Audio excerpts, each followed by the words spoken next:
निर्वाचन आयोग के बारे में क्या क्या बता दिया था निर्वाचन आयोग के आर्टिकल बता दिए थे सारे आर्टिकल याद है याद है बता दो कहां से कहां तक है 324 से 329 तक कौन से भाग में है भाग 15 में एक एक करके सारे आर्टिकल्स बता दो 324 में निर्वाचन 25 में निर्वाचन नामावली 26 में 26 में सार्वजनिक बहिष्कृत मताधिकार 27 में संसद का कानून और 28 में विधानमंडल में 29 में न्यायपालिका में हस्तक्षेप की रोकने की बात है ये हमारे आर्टिकल्स हो गए। और अगर निर्वाचन आयोग के बारे में बात करें तो निर्वाचन आयोग कितने सदस्यीय संस्था है कितने सदस्यीय सदस्य 3 लोग होते हैं निर्वाचन आयोग में पहले एक सदस्य होता था 3 कब से हो गए 3 कब से हो गए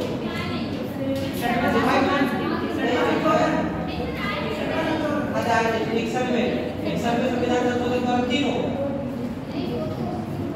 वो तो आयु से संबंधित है उसी वर्ष हो गए थे संविधान संशोधन द्वारा नहीं हुए 1989 में कितने हो गए हैं 3 हो गए ठीक है। और बता दो इनकी नियुक्ति कौन करता है राष्ट्रपति को हटाते कैसे हैं जैसे सुप्रीम कोर्ट के न्यायाधीश को वेतन भत्ता किसके समान मिलता है किसके समान मिलता है सुप्रीम कोर्ट के न्यायाधीश के समान वेतन भत्ता होता है। और बता दो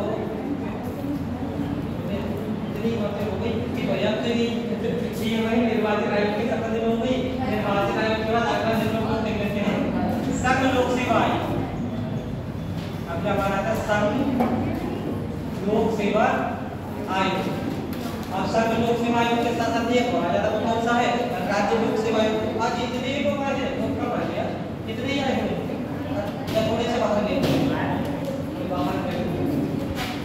संघ लोक सेवा आयोग की बात करें तो पहला तो आपको इसका भाग ध्यान रखना है और दूसरे आपको इसके आर्टिकल ध्यान रखने हैं संघ लोक सेवा आयोग का भाग और आर्टिकल को ध्यान रखने हैं। तो आयोग जो बताया था संघ लोक सेवा आयोग इसमें आपको कुछ पहले सेवाएं बताई थी केंद्र राज्य के अधीन सेवाएं उसी मार्ग को कहा जाता है संघ लोक सेवा आयोग कहा जाता है। भाग बताते भाग कौन सा संघ लोक सेवा आयोग 14 भाग 14 और आर्टिकल पूछे जाए तो 315 से 323 इतने सब आर्टिकल किससे संबंधित हैं संघ लोक सेवा आयोग और उसके सदस्य कार्य वगैरह उससे संबंधित हो जाएंगे। आप ध्यान रखना है 14 आर्टिकल 315 से 323 तक पूरा संघ लोक सेवा का कांसेप्ट हो जाएगा। 315 की बात करें तो 315 में हमारे संघ लोक सेवा आयोग का प्रावधान किया गया संघ लोक सेवा आयोग इसका आर्टिकल स्पेशली पूछा जाए कौन सा हो जाएगा 315 बाकी सब इसी आयोग से संबंधित आर्टिकल है इनके बाकी आर्टिकल्स के बारे में ज्यादा कुछ खास बात नहीं सबसे मेन बात कौन से बारे में ध्यान देनी है 315 के बारे में 315 में कहा गया है संघ लोक सेवा आयोग का प्रावधान। अब इसके बारे में अगर देखें तो संघ लोक सेवा आयोग के प्रावधान के बारे में एक तो इसकी संरचना देख लेते हैं संघ लोक सेवा आयोग की संरचना देख लेते हैं। दूसरा पॉइंट संघ लोक सेवा आयोग के सदस्य या अध्यक्ष जो होते हैं इनका कार्यकाल देख लेते हैं।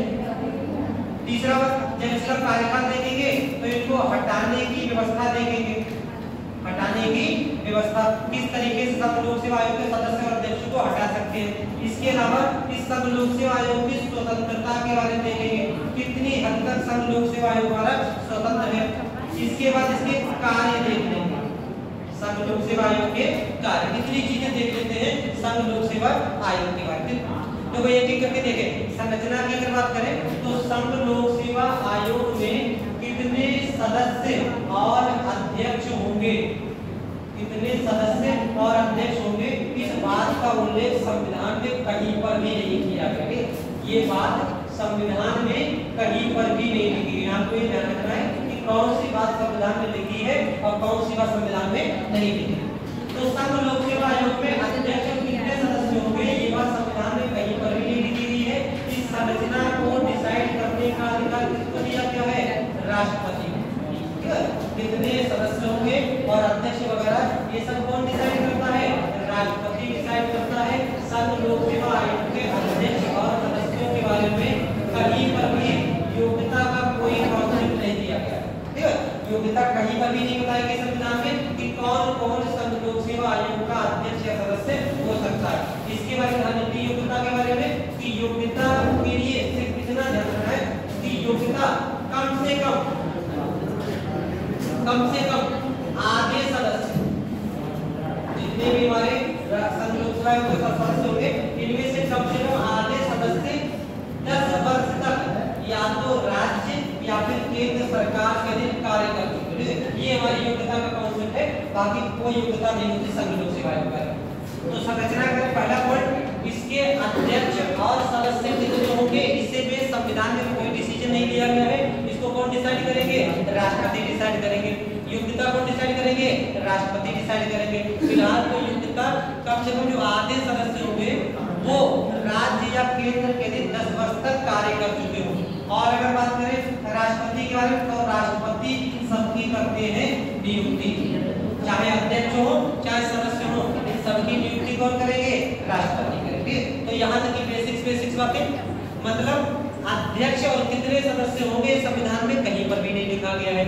योग्यता क्या होगी ये भी संविधान में कहीं पर भी नहीं लिखा गया है। ये सब कौन डिसाइड करेंगे? राष्ट्रपति डिसाइड करेंगे। अगला पॉइंट कि राष्ट्रपति के द्वारा जो योग्यता डिसाइड की जाएगी, इस योग्यता में इतना ध्यान रखना है कि जितने भी सदस्य होंगे उनमें से कम आधे सदस्य 10 वर्ष तक या तो केंद्र सरकार के दिन या राज्य सरकार के दिन कार्य कर चुके हैं। और सामान्यतः ये लोग कौन होते हैं? आईएएस ऑफिसर होते हैं, ठीक है। सामान्यतः आईएएस ऑफिसर होंगे, जरूरी नहीं है फिलहाल, लेकिन सामान्यतः ये सब कौन होते हैं? आईएएस ऑफिसर होते हैं। कई बार ऐसा भी होता है किसी यूनिवर्सिटी के प्रोफेसर वगैरह क्या कर देते हैं, वो भी आयोग का सदस्य वगैरह बना देते हैं। फिलहाल तो सामान्यतः कौन हो सकते हैं? आईएएस अधिकारी ही होंगे। अगला पॉइंट, इनकी नियुक्ति की अगर बात करें, नियुक्ति कौन करेंगे? राष्ट्रपति करेंगे। वेतन भत्ते वगैरह ये भी कौन डिसाइड करते हैं? राष्ट्रपति डिसाइड करते हैं। तो सारी की सारी गतिविधियां इसके द्वारा संचालित की जाती है, राष्ट्रपति के द्वारा संचालित की जाती है। संरचना में ये चीज आपको ध्यान रखनी है, ठीक है। कार्यकाल की अगर बात करें, जितने भी संघ लोक सेवा आयोग के अध्यक्ष या सदस्य होते हैं, इनका कार्यकाल होता है 6 वर्ष या 65 वर्ष की आयु। इससे पहले ये कॉन्सेप्ट और किसी की आयु में आया? 6 वर्ष या 65 वर्ष की निर्वाचन आयोग का कार्यकाल कितना होता है? या तो 6 वर्ष या 65 वर्ष की आयु। मतलब क्या होता है? जैसे मान लिया कोई व्यक्ति अगर 58 वर्ष की आयु में संघ लोक सेवा आयोग का अध्यक्ष या सदस्य बनाया जाए, तो कितने समय तक बना रहेगा? 6 वर्ष जोड़ो, 64 वर्ष की आयु तक रिटायर हो जाएगा, ठीक है। तो 64 वर्ष रिटायर हो जाएगा। अगर वो 61 वर्ष पे अगर बने तो 4 ही साल तक नौकरी करेगा और कितने पे? 65 वर्ष पे रिटायर हो जाएगा। मतलब या तो 6 वर्ष पूरे हो जाए या फिर 65 वर्ष की आयु उसकी पूरी हो जाए। ये कार्यकाल होता है संघ लोक सेवा आयोग के अध्यक्ष और सदस्य का। अब हटाने की क्या व्यवस्था होती है, इसको अलग से देखेंगे। पहले इतना पॉइंट यहाँ की बात क्लियर है इसमें, ठीक। आजकल संघ लोक सेवा आयोग का पूछा जाए, भाग पूछा जाए 14 आर्टिकल पूछे जाए 315 से 323 तक। संघ लोक सेवा आयोग का स्पेशलिस्ट आपका कौन सा आर्टिकल में है? 315 में। संरचना की बात करें तो इसमें एक अध्यक्ष होगा और कुछ सदस्य होंगे। कितने होंगे ये संविधान डिसाइड नहीं करता। इनकी योग्यता क्या होगी ये संविधान डिसाइड नहीं करता। ये सब संरचना योग्यता कौन डिसाइड करेंगे? राष्ट्रपति डिसाइड करेंगे। फिलहाल तो आधे सदस्यों को 10 वर्ष तक केंद्र या राज्य के लिए कार्य करना, कार्यकाल होना जरूरी होता है, ठीक। नियुक्ति कौन करेंगे? राष्ट्रपति करेंगे। वेतन भत्ते कौन डिसाइड करेंगे? राष्ट्रपति डिसाइड करेंगे। वेतन भत्ता किससे दिया जाएगा? ये वेतन भत्ता जो दिया जाएगा संचित निधि, किसकी संचित निधि? राज्य के, भारत की संचित निधि से, ठीक है। ये भारत की संचित निधि से दिया जाएगा। कैसा खर्चा होगा ये? संचित निधि से कैसा खर्चा होगा? भारत व्यय, संचित निधि पर भारत व्यय होगा, संचित निधि से किया जाने वाला व्यय नहीं होगा। अंतर समझ रहे हो तुम? भारत क्या होता है, किया जाने वाला क्या होता है? कटौती नहीं कर सकते ना, और उसके बाद दान नहीं दिया जाएगा। और जो संचित निधि से किए जाने वाले व्यय उसको कटौती कर सकते हैं, मतदान कर सकते हैं, ठीक। इस तरीके ये चीज ध्यान रखनी, नोट कर लो। संघ लोक सेवा आयोग इसे की तैयारी कर रहे हो तो कम से कम अपने आयोग के बारे में बताइए क्या होता है। ये संघ लोक सेवा आयोग जल्दी बन जाओ तो हो सकता है इससे अध्यक्ष बनाया गया है। फिर सबकी नियुक्ति आप लोग करेंगे। संघ लोक सेवा आयोग नंबर 1, संघ लोक सेवा आयोग। पहला पॉइंट, संविधान के भाग 14 संविधान के भाग 14 में, संविधान के भाग 14 में अनुच्छेद 315 से, संविधान के भाग 14 में अनुच्छेद 315 से 323 तक, संविधान के भाग 14 में अनुच्छेद 315 से अनुच्छेद 323 तक संघ लोक सेवा आयोग, संघ लोक सेवा आयोग से संबंधित प्रावधान है, संघ लोक सेवा आयोग से संबंधित प्रावधान है। अगला पॉइंट, अनुच्छेद 315 के अनुसार, अनुच्छेद 315 के अनुसार केंद्र सरकार के अधीन, अनुच्छेद 315 के अनुसार केंद्र सरकार के अधीन नौकरियों के लिए, नौकरियों के लिए परीक्षा आयोजित कराने के लिए, परीक्षा आयोजित कराने के लिए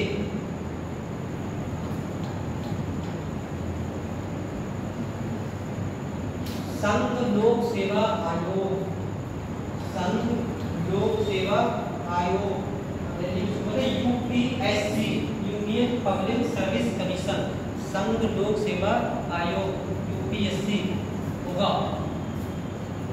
संघ लोक सेवा आयोग यूपीएससी होगा। ठीक है, अंग्रेजों के समय भी कोई ऐसा संघ लोक सेवा आयोग था जिसको एफपीएससी कहते थे, सुना था? FPSC, federal public service commission, सुना था? ये तुम्हारा यूपीएससी है, यूनियन पब्लिक सर्विस कमीशन है, तो क्या कहते हैं? यूपीएससी। अंग्रेजों के समय एक एफपीएससी बनाया गया था। एक्ट बता सकते हैं कौन से एक्ट के द्वारा बनाया गया? कौन से एक्ट के द्वारा फेडरल पब्लिक सर्विस कमीशन का गठन किया गया? एक्ट कौन सा? कोई एक्ट बताओ जिसके द्वारा एफपीएससी का गठन किया गया? 1935 का अधिनियम, 1935 का जो अधिनियम है उसमें फेडरल पब्लिक सर्विस कमीशन था। हमारा कौन सा है? हमारा यूनियन पब्लिक सर्विस कमीशन है। ठीक है, ध्यान रखना। तो ये आपको हिस्ट्री पढ़ते हैं, फेडरल पब्लिक सर्विस कमीशन एक संवैधानिक विकास वाले टॉपिक में यहाँ पे आ जाता है। तो एफपीएससी 1935 का जो अधिनियम था उस पे लाया गया था। ठीक, और बाद में हमारा कौन सा लाया गया? स्वतंत्रता का हमारा जो है क्या है? यूपीएससी। अगला पॉइंट इसका भी नोट करो। संघ लोक सेवा आयोग के, संघ लोक सेवा आयोग के संरचना, संघ लोक सेवा आयोग के संरचना एवं इसके अध्यक्ष एवं सदस्यों, एवं इसके अध्यक्ष एवं सदस्यों की योग्यता, अध्यक्ष एवं सदस्यों की योग्यता के बारे में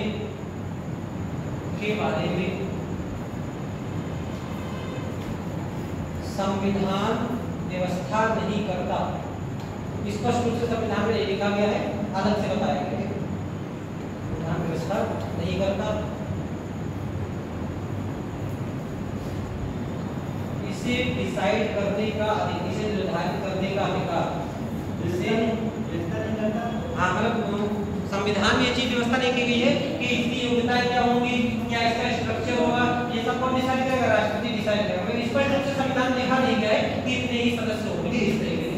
अगला पॉइंट, ये निर्धारित करने का अधिकार राष्ट्रपति को होता है, ये निर्धारित करने का अधिकार राष्ट्रपति को होता है। अगला पॉइंट,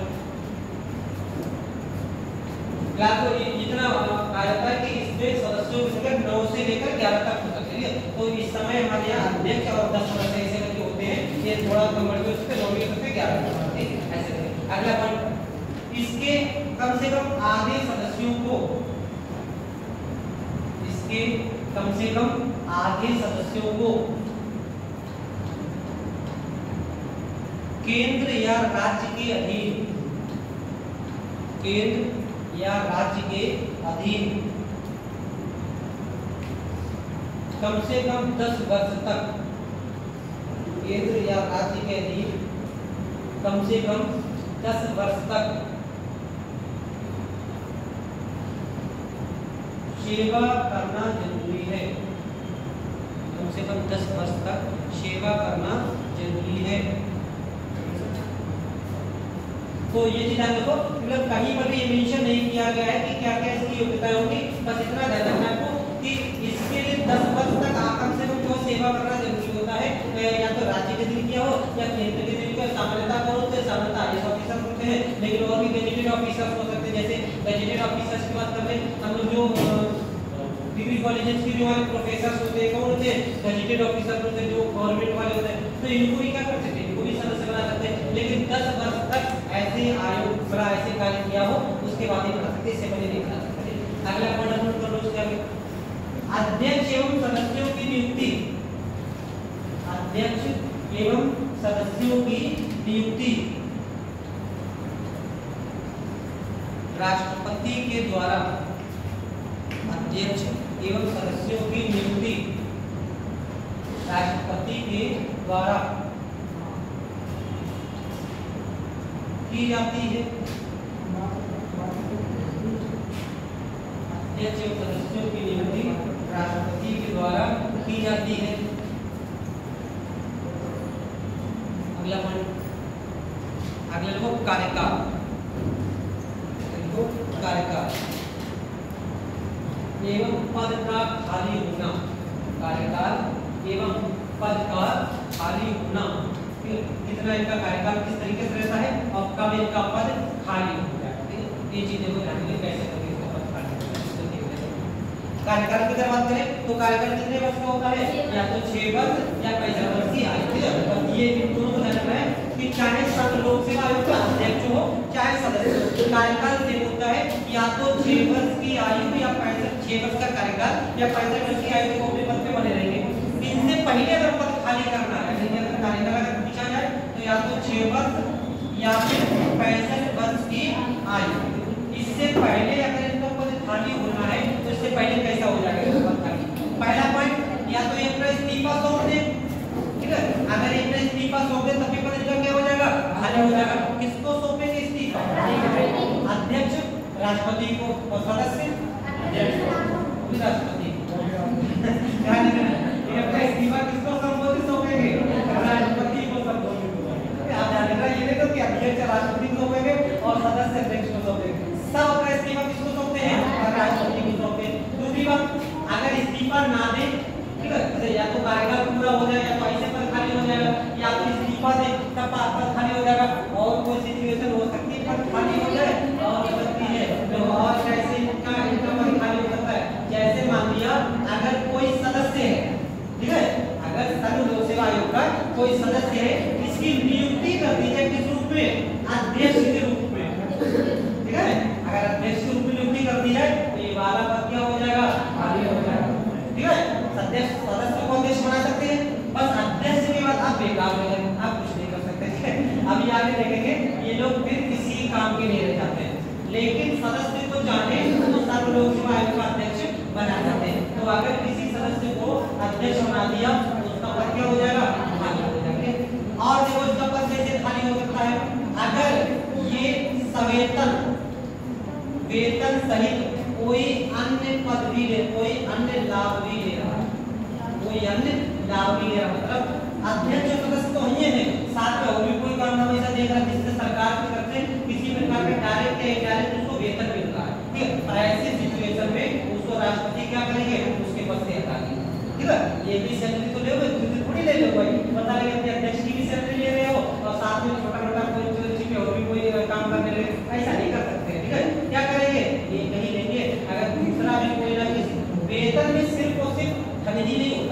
ठीक है। ऐसा नहीं कि वेतन में सैलरी नहीं ले रहे पास ये हमारे पास वेतन के और भी कई तरीके हो सकते हैं। आप किसी भी तरीके का अगर तो सरकारी लाभ प्राप्त कर रहे हैं उसको वेतन की कैटेगरी में शामिल कर सकते हैं। तो ऐसा कोई भी अगर अन्य लाभ ले रहे हैं तो उनका पद राष्ट्रपति क्या कर देंगे, खाली कर देंगे, पद से हटा देंगे।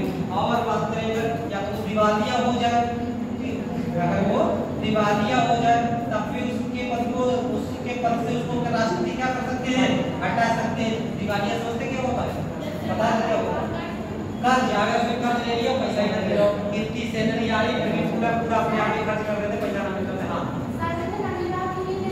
सवेतन अन्य लाभ कैसे ले, सवेतन अन्य लाभ के लिए होगा कि सरकार से वो सारी सुविधाएं किस रूप में मिल रही है, अध्यक्ष और सदस्य के रूप में मिल रही है। ठीक है, तो इनको वेतन और सुविधाएं से मिल रही है, आप इस रूप में काम करोगे।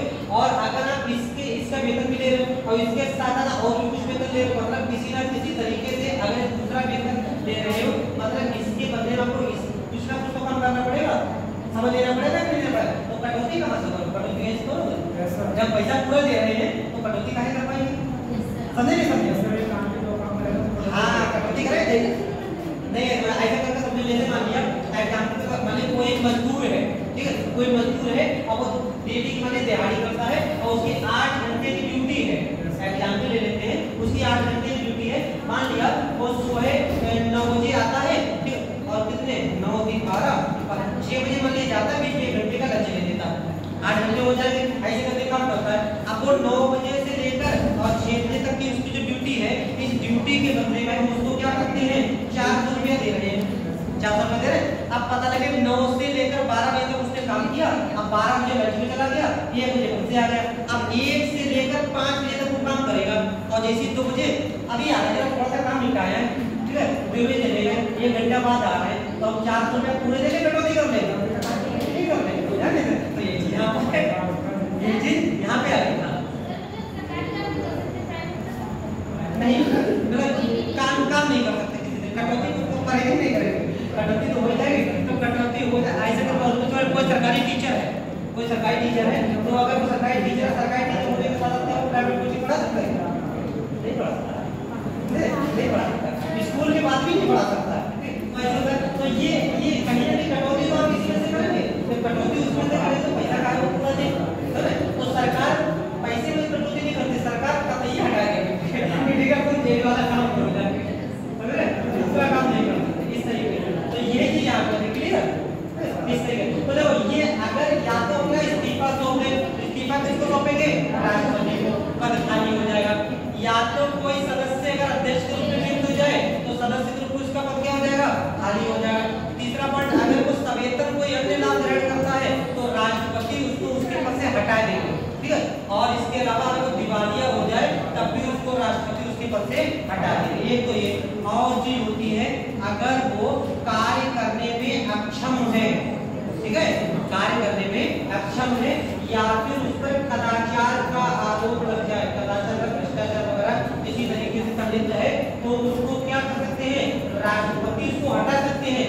लेकिन इस मामले में ऐसे नहीं हटा सकते, इस मामले में तब हटाएंगे जब भारत का सुप्रीम कोर्ट राष्ट्रपति को रिकमेंड करेगा, ठीक है, तब हटाएंगे। मतलब अगर कोई संघ लोक सेवा आयोग का सदस्य या अध्यक्ष काम करने में सक्षम है या नहीं है, ये जांच करने का जिम्मा कौन उठाएगा, सुप्रीम कोर्ट उठाएगा। और सुप्रीम कोर्ट ने कह दिया कि हाँ काम करने लायक नहीं है, तो उसके पद से हटा दो, तो राष्ट्रपति उस व्यक्ति को उसके पद से हटा देंगे और सुप्रीम कोर्ट की ये सलाह राष्ट्रपति पर बाध्यकारी होगी, ठीक है, राष्ट्रपति को मानना पड़ेगा। अगर सुप्रीम कोर्ट ने कह दिया कि हाँ ये सदस्य ये अध्यक्ष काम करने में सक्षम नहीं है, इसको इसके पद से हटाओ, तो राष्ट्रपति को अनिवार्य रूप से इसको उसके पद से हटाना पड़ेगा। ये बात क्लियर, ठीक है। ऐसे करके सर्वोच्च संघ लोक सेवा आयोग का अध्यक्ष या सदस्य का पद क्या हो जाएगा, ओके। देखो पहला पॉइंट समझ लो, या तो इस्तीफा दे दे, इस्तीफा किसको देते हैं, राष्ट्रपति को, चाहे सदस्य हो चाहे अध्यक्ष हो, इस्तीफा सब किसको देंगे, राष्ट्रपति को देंगे। दूसरा कैसे पद खाली हो जाएगा, अगर सदस्य की अध्यक्ष के रूप में नियुक्ति हो जाए तो सदस्य वाला पद खाली हो जाएगा, इसकी जगह पे दूसरे व्यक्ति को बनाना पड़ेगा। अगर सवेतन कोई अन्य लाभ ग्रहण करता है तो राष्ट्रपति उसको उसके पद से हटा देंगे। अगला पॉइंट, अगर दिवालिया हो जाए तब भी राष्ट्रपति उसको उसके पद से हटा देंगे। हालांकि ये दोनों इतने आसान नहीं होते, ठीक है, एक प्रोसेस चलते हैं, ऐसा नहीं कि बस जैसी मिला अच्छा दिवालिया हो गए तो पैसा नहीं पाए, ठीक है, कल से कार्य लगाना, ऐसा कर सकते क्या? ऐसा नहीं कर सकते, प्रोसेस चलता है ठीक है, लेकिन ये वाला प्रोसेस सबसे कठिन होता है ठीक है। तो उसके पद से कदाचार या अक्षमता के आधार पर हटाना, तो ये किस आधार पर हटाएंगे? राष्ट्रपति सुप्रीम कोर्ट की सलाह पर ही हटाएंगे, अन्यथा नहीं हटाएंगे। क्लियर? ये उनका पदावधि और उनके पद का कानून नोट कर लो इसके एक है पदावधि एवं पद आयु होना, लेकिन प्रतिपादन कहां पे? प्रतिपादन मेरे ख्याल से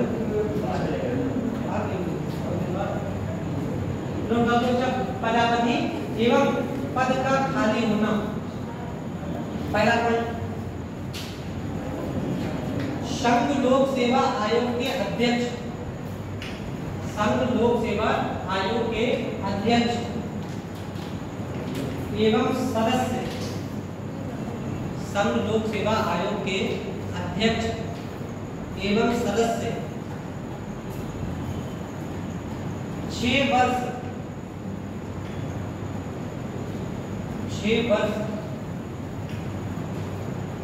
या 65 वर्ष की आयु तक, 6 वर्ष या 65 वर्ष की आयु तक अपने पद पर बने रहते हैं, अपने पद पर बने रहते हैं। अगला पॉइंट,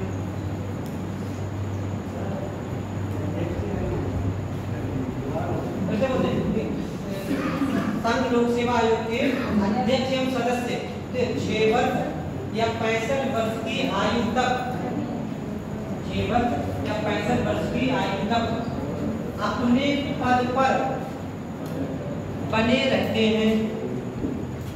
अगला पॉइंट, इससे पूर्व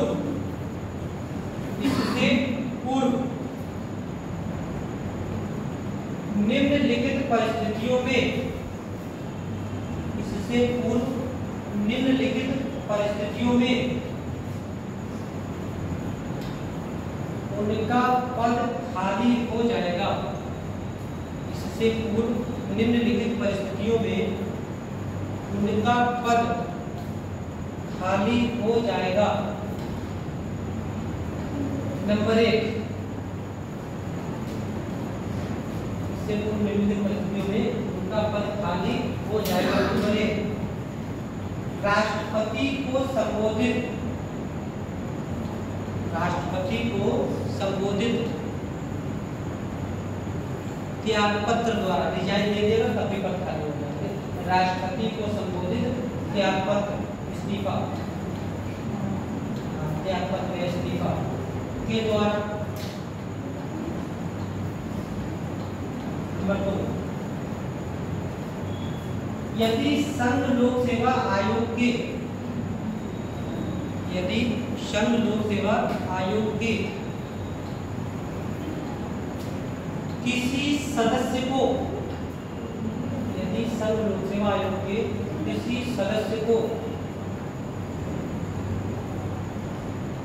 अध्यक्ष नियुक्त कर दिया जाए, अध्यक्ष नियुक्त कर दिया जाए, तो सदस्य के रूप में, यदि संघ लोक सेवा आयोग के किसी सदस्य को अध्यक्ष नियुक्त कर दिया जाए, तो सदस्य के रूप में, तो सदस्य के रूप में उसका पद, तो सदस्य के रूप में उसका पद खाली हो जाएगा, खाली हो जाएगा। अगला पॉइंट, यदि वह सवेतन या वेतन सहित, यदि वह सवेतन, सवेतन वेतन सहित, सवेतन, वेतन वेतन छोटा सा होगा, यदि वह सवेतन या कोई अन्य लाभ, या कोई अन्य लाभ ग्रहण करता है, ग्रहण करता सकता है या दिवालिया घोषित हो जाए, या दिवालिया या दिवालिया घोषित हो जाए,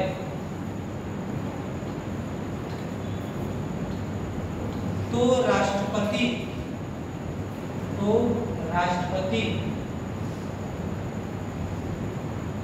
उसे उसके पद से, तो राष्ट्रपति उसे उसके पद से हटा सकते हैं, तो राष्ट्रपति उसे उसके पद से हटा सकते हैं। अगला अक्षमता, अक्षमता अक्षमता या कदाचार, अक्षमता मतलब काम करने में सक्षम, अक्षमता या कदाचार की स्थिति में, अक्षमता या कदाचार की स्थिति में सुप्रीम कोर्ट की सिफारिश पर, सुप्रीम कोर्ट की सिफारिश पर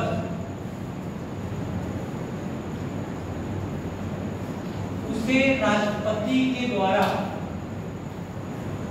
सुप्रीम कोर्ट की सिफारिश पर उसे राष्ट्रपति के द्वारा उसके पद से,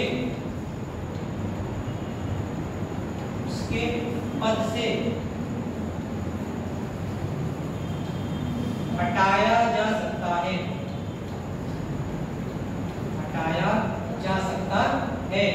ठीक है, और ये सारा सुप्रीम कोर्ट की कैसी होती है, ये वाली बात निकाली होती है। सुप्रीम कोर्ट ने अगर प्रूव कर दिया कि हाँ ये व्यक्ति काम करने में सक्षम नहीं है या कदाचार पे संलिप्त है, और अगर उसने राष्ट्रपति को रिकमेंडेशन दे दी कि संघ लोक सेवा आयोग के सदस्य अध्यक्ष को हटा दो, तो राष्ट्रपति को हटाना पड़ेगा। ये नहीं कर सकते कि नाम वाली बात काहे माने, ठीक है, माननी पड़ेगी यहाँ पर। तो ये संघ लोक सेवा आयोग के सदस्य और अध्यक्ष के पद खाली होने के संबंध में प्रावधान हो गया। अगला देखो, इसकी अगर स्वतंत्रताओं की अगर बात करें, किस मामले में संघ लोक सेवा आयोग हमारा किस तरीके से स्वतंत्र आयोग के रूप में कार्य करता है, तो पहला पॉइंट याद रखना है कि संघ लोक सेवा आयोग के जितने भी सदस्य और अध्यक्ष होते हैं, अध्यक्ष एवं सदस्य, पहला पॉइंट तो याद रखना है कि ये राष्ट्रपति नियुक्त जरूर करता है, राष्ट्रपति द्वारा नियुक्त होते हैं, लेकिन ये सभी पदाधिकारी राष्ट्रपति के प्रसाद पर्यंत नहीं होते। ठीक है, अंतर होता है दोनों। ठीक है, देखो राष्ट्रपति द्वारा नियुक्त किया जाता है, लेकिन राष्ट्रपति के प्रसाद पर्यंत नहीं होते। मतलब ये होता है कि इनको निश्चित कार्यकाल दिया जाता है। निश्चित कार्यकाल कितना है, 6 वर्ष या 65 वर्ष की आयु, ये इनका निश्चित कार्यकाल है। इससे पहले अगर हटाना है तो ऐसे नहीं हटा सकते, जैसे राज्यपाल को जब हटाना हो तो बस आ जाओ चलिए राज्यपाल, ऐसे नहीं है। ठीक है, इनको ऐसे नहीं हटा सकते, इनके लिए निश्चित कार्यकाल की स्वतंत्रता दी गई है। तो सीधी सी बात है, ये संघ लोक सेवा आयोग स्वतंत्र आयोग के रूप में कार्य कर सकता है, इसीलिए इसको ऐसा कार्य किया गया है कि अध्यक्ष और सदस्यों की नियुक्ति कौन करेंगे, राष्ट्रपति, लेकिन राष्ट्रपति के प्रसाद पर्यंत नहीं होते हैं। इनका एक निश्चित कार्यकाल होता है 6 वर्ष या 65 वर्ष की आयु तक। दूसरी और स्वतंत्रता की अगर बात करें, देखो दबाव बनाने का दूसरा कारण होता है क्या होता है, वेतन, वेतन में कटौती कर देंगे, सही ढंग से काम करो, हमारे हिसाब से काम करो, वेतन में कटौती कर देंगे, तो क्या करेंगे, थोड़ा सा पक्ष में काम करेंगे। तो सीधी बात ये कहा जाता है कि जब तक ये पदाधिकारी अपने पद पर रहते हैं, यानी कि पदावधि के दौरान इनके जितने भी वेतन या फिर सुविधाएं होती हैं, इन वेतन और सुविधाओं में किसी भी प्रकार की कटौती नहीं की जा सकती, कभी भी नहीं कर सकते हैं, या कोई ना कोई ऐसा समय आ सकता है कि कटौती कर सकते हैं, कर सकते हैं, वो अपवाद है, वरना सामान्य परिस्थितियों में इनके वेतन भत्ते और सुविधाओं में किसी तरीके की कोई कटौती नहीं की जाती। तो हाँ, जब तक अपने पद पर रहेंगे तब तक नहीं कर सकते, लेकिन पद पर रहने के दौरान ही अगर बीच में आपातकाल लग जाए वित्तीय वाला तो कर देंगे बीच में, ठीक है, ऐसे करते हैं। तो पदावधि के दौरान इनके वेतन भत्तों में किसी प्रकार की कोई कटौती नहीं करेंगे।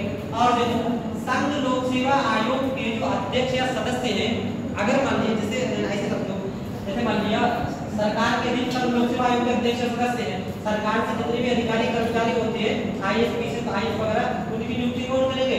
सब यही लोग करेंगे। IAS है, IPS है, IRS वगैरह सब की नियुक्ति कौन करते हैं? संघ लोक सेवा आयोग करते हैं। तो संघ लोक सेवा आयोग को स्वतंत्र आयोग के रूप में कार्य करना चाहिए। ठीक है, ये पूरी ब्यूरोक्रेसी तो चलाता है पूरे सिस्टम को, और ब्यूरोक्रेसी ही अगर ढंग से नियुक्त ना की जाए तो कैसे चलेगा सिस्टम? नहीं चलेगा।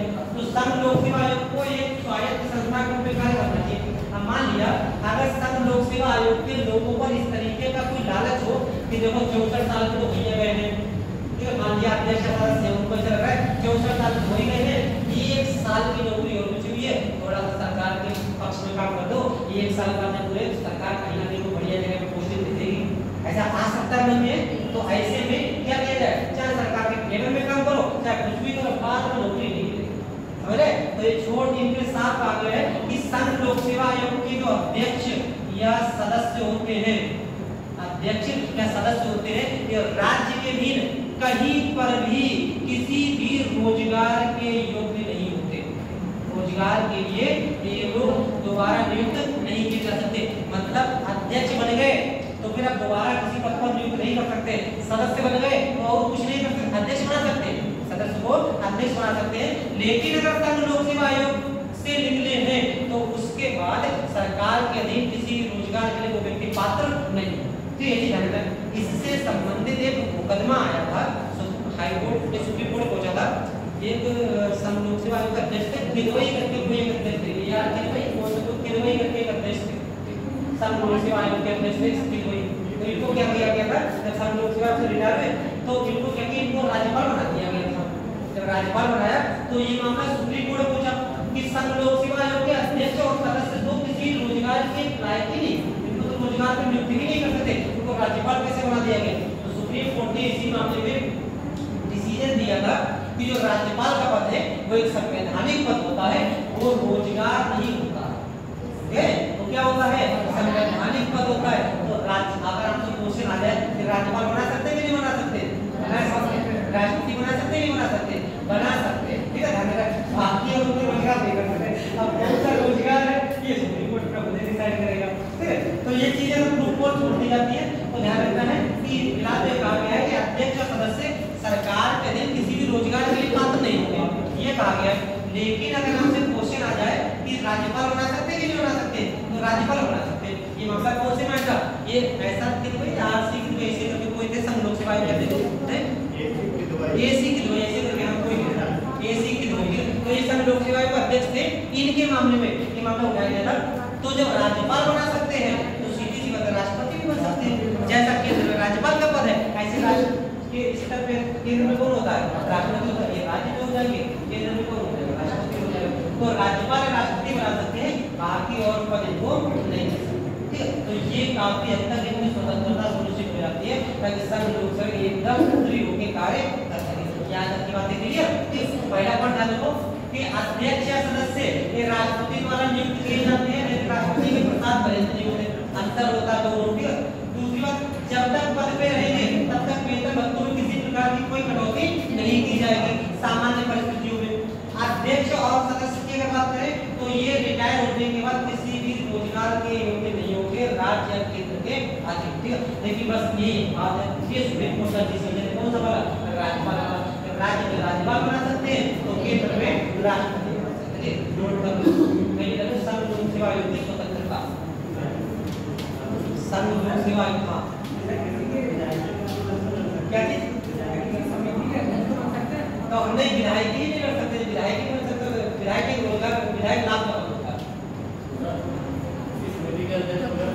कौन सी समिति बन किस टाइप की से जो हमारी विधायिका वगैरह समिति चलती है? नहीं, विधायिका की समितियां तभी बनेगी जब विधायिका के सदस्य होंगे। कौन सी समिति बना? कौन सी?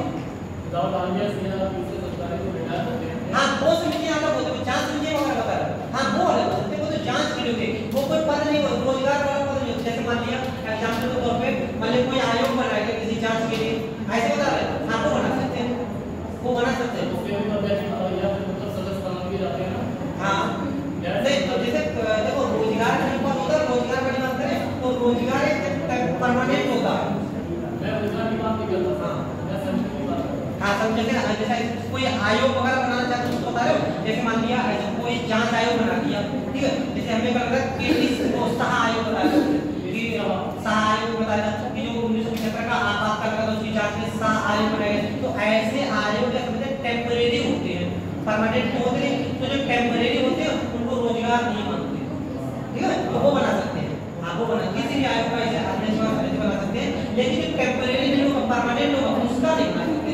कोई हमारा आयोग परमानेंट चल रहा है, जैसे मान लीजिए यहाँ से रिटायर हुए और कहीं अल्पसंख्यक आयोग का अध्यक्ष बनाते हैं, वो नहीं बना सकते, ठीक है, क्योंकि अल्पसंख्यक आयोग क्या है, परमानेंट आयोग है, तो वो रोजगार में टेम्परेरी है, वो कर सकते हैं। किसी भी जांच आयोग का कुछ भी बनाते हैं, वो तो खाली अपनी रिपोर्ट दे रहे हैं, ठीक है।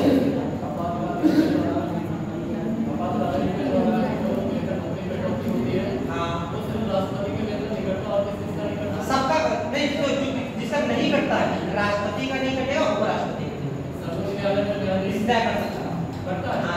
सर्वोच्च न्यायालय के न्यायाधीशों का भी कट जाएगा, बाकी जितने पदाधिकारी सबका कट जाएगा। राष्ट्रपति का भी कर सकता है, अगर राष्ट्रपति स्वयं सहमति देता है, ठीक है, राष्ट्रपति का स्वयं सहमति दे तो कर सकता है राष्ट्रपति का, सबका कर। उपराष्ट्रपति को स्वयं की सहमति से अन्यथा नहीं करेगा। न्यायाधीश का सर्वोच्च न्यायालय कट जाएगा। कौन से पद, कौन से पद बड़ा है, नहीं सर्वोच्च न्यायालय न्यायाधीश का कट जाएगा। जितने न्यायाधीश होते हैं, जितने न्यायाधीश वित्तीय आपातकाल की स्थिति उनकी वेतन में कटौती की है। एक बार फिर से देखना, एक बार हाँ, ये जैसे सर्वोच्च न्यायालय के न्यायाधीश होते हैं, अगर वित्तीय आपातकाल लागू है तो वित्तीय आपातकाल लागू रहने के दौरान न्यायाधीशों की वेतन में कटौती की जा सकती है। आप स्पष्ट देखो, न्यायाधीशों, कहीं पर भी लिखा हुआ है कि सर्वोच्च न्यायालय के मुख्य न्यायाधीश हो या अन्य न्यायाधीश, केवल न्यायाधीश शब्द लिखा हुआ है, और न्यायाधीश सभी न्यायाधीश, ठीक है। अगर सर्वोच्च न्यायालय के मुख्य न्यायाधीश का वेतन ना काटा तो स्पष्ट रूप से लिखेंगे और लिखा होगा वित्तीय आपातकाल की स्थिति में न्यायाधीशों के वेतन भत्तों में कटौती की जा सकती है, ठीक है।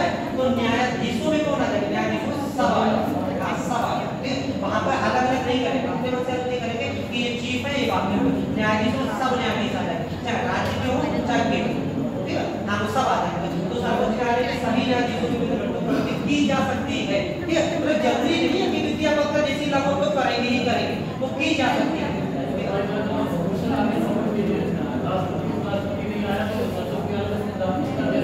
सर्वोच्च न्यायालय मतलब कटौती नहीं की जा सकती है, नहीं की जा सकती है, मतलब ये पूछा जाए कि किसके वेतन भत्तों कटौती नहीं की जा सकती है, और ये उसको राष्ट्रपति उपराष्ट्रपति ना आए, हाँ तो अगर प्रिफरेंस ऐसे क्वेश्चन नहीं आएगा, ठीक है, ऐसी बात क्वेश्चन पूछे नहीं जाते। लेकिन अगर फिर भी अगर आ जाएगा प्रेफरेंस के तौर पे आप दे सकते हैं, क्योंकि जो हमारे पदाधिकारी को प्रेफरेंस होता है, राष्ट्रपति उपराष्ट्रपति फिर सीजीआई फिर अन्य ऐसे करके होते हैं, तो तब प्रेफरेंस के हिसाब से दे सकते हैं, वरना मेरे ख्याल से ऐसे विवादित क्वेश्चन पूछे नहीं जाते हैं।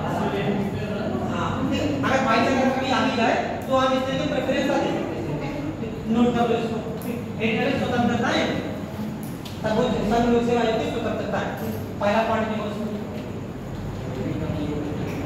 मेरी वह स्वतंत्रता, पहला पॉइंट लिखो।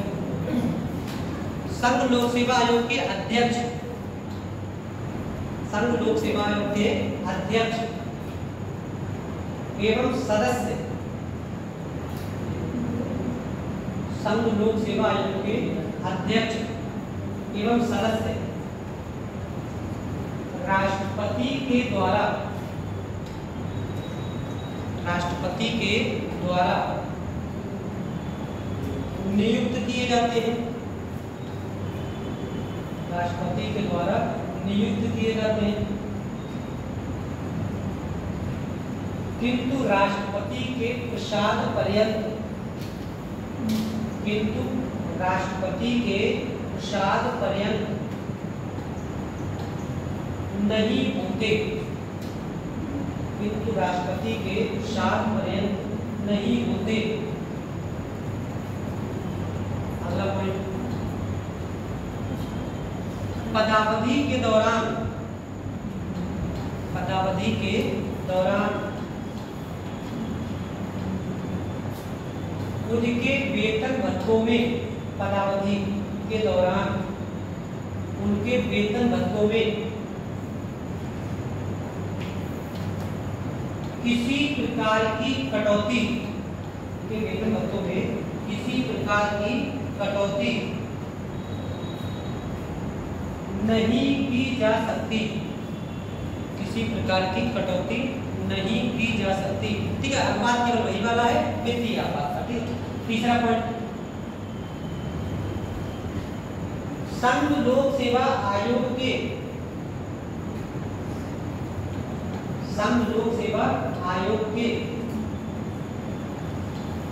अध्यक्ष एवं सदस्य, संघ लोक सेवा आयोग के अध्यक्ष एवं सदस्य राज्य या केंद्र के अधीन, राज्य या केंद्र के अधीन रिटायरमेंट के बाद, राज्य केंद्र के अधीन रिटायरमेंट के बाद, मतलब रिटायरमेंट के सेवानिवृत्ति, रिटायरमेंट या सेवानिवृत्ति के बाद किसी भी रोजगार के लिए, किसी भी रोजगार के लिए पात्र नहीं होंगे, पात्र नहीं होंगे। ठीक है, अब जब किसी भी रोजगार के लिए पात्र नहीं होंगे, लेकिन ये चीज ध्यान रखनी है कि कौन कौन से के लिए पात्र होते हैं। सदस्य अध्यक्ष के लिए पात्र होता है।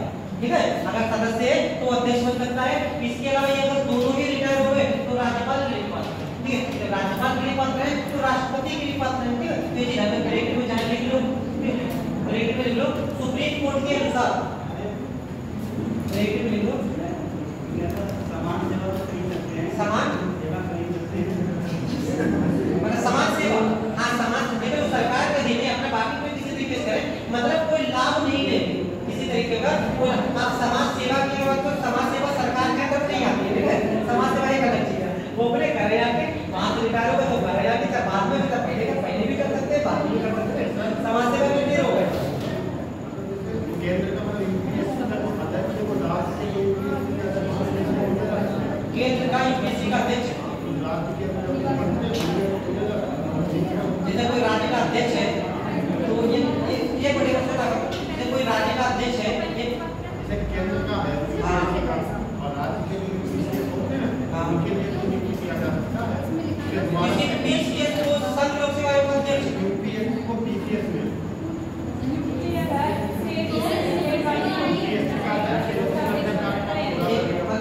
ये कहना चाहते हो कि किसी राज्य के अध्यक्ष को संघ लोक सेवा आयोग का अध्यक्ष बना सकते हैं? संघ लोक सेवा अध्यक्ष को पीसीएस का बना, अच्छा राज्य मतलब स्टेट और राज्य वाले बना सकते हैं। कैसे बनेगा? सीनियर से जूनियर कैसे बनाते हैं? संघ लोक सेवा आयोग का अध्यक्ष है, मैंने संघ लोक सेवा आयोग का अध्यक्ष है, उसको राज्य लोक सेवा आयोग का अध्यक्ष बना दिया। नहीं, राज्य का नहीं बना, राज्य का नहीं बना। राष्ट्रपति अगर कोई व्यक्ति बन जाए तो राष्ट्रपति बनने के बाद राज्यपाल बन सकता है। हाँ, तो ये सीनियर जूनियर की बात आ जाती है। ऐसे यहाँ पे ये केंद्र का है, संघ लोक सेवा का केंद्र का है, तो ये सीनियर पद है। राज्य लोक सेवा राज्य का है, जूनियर पद हो जाएगा, तो सीनियर से जूनियर नहीं लेके आए।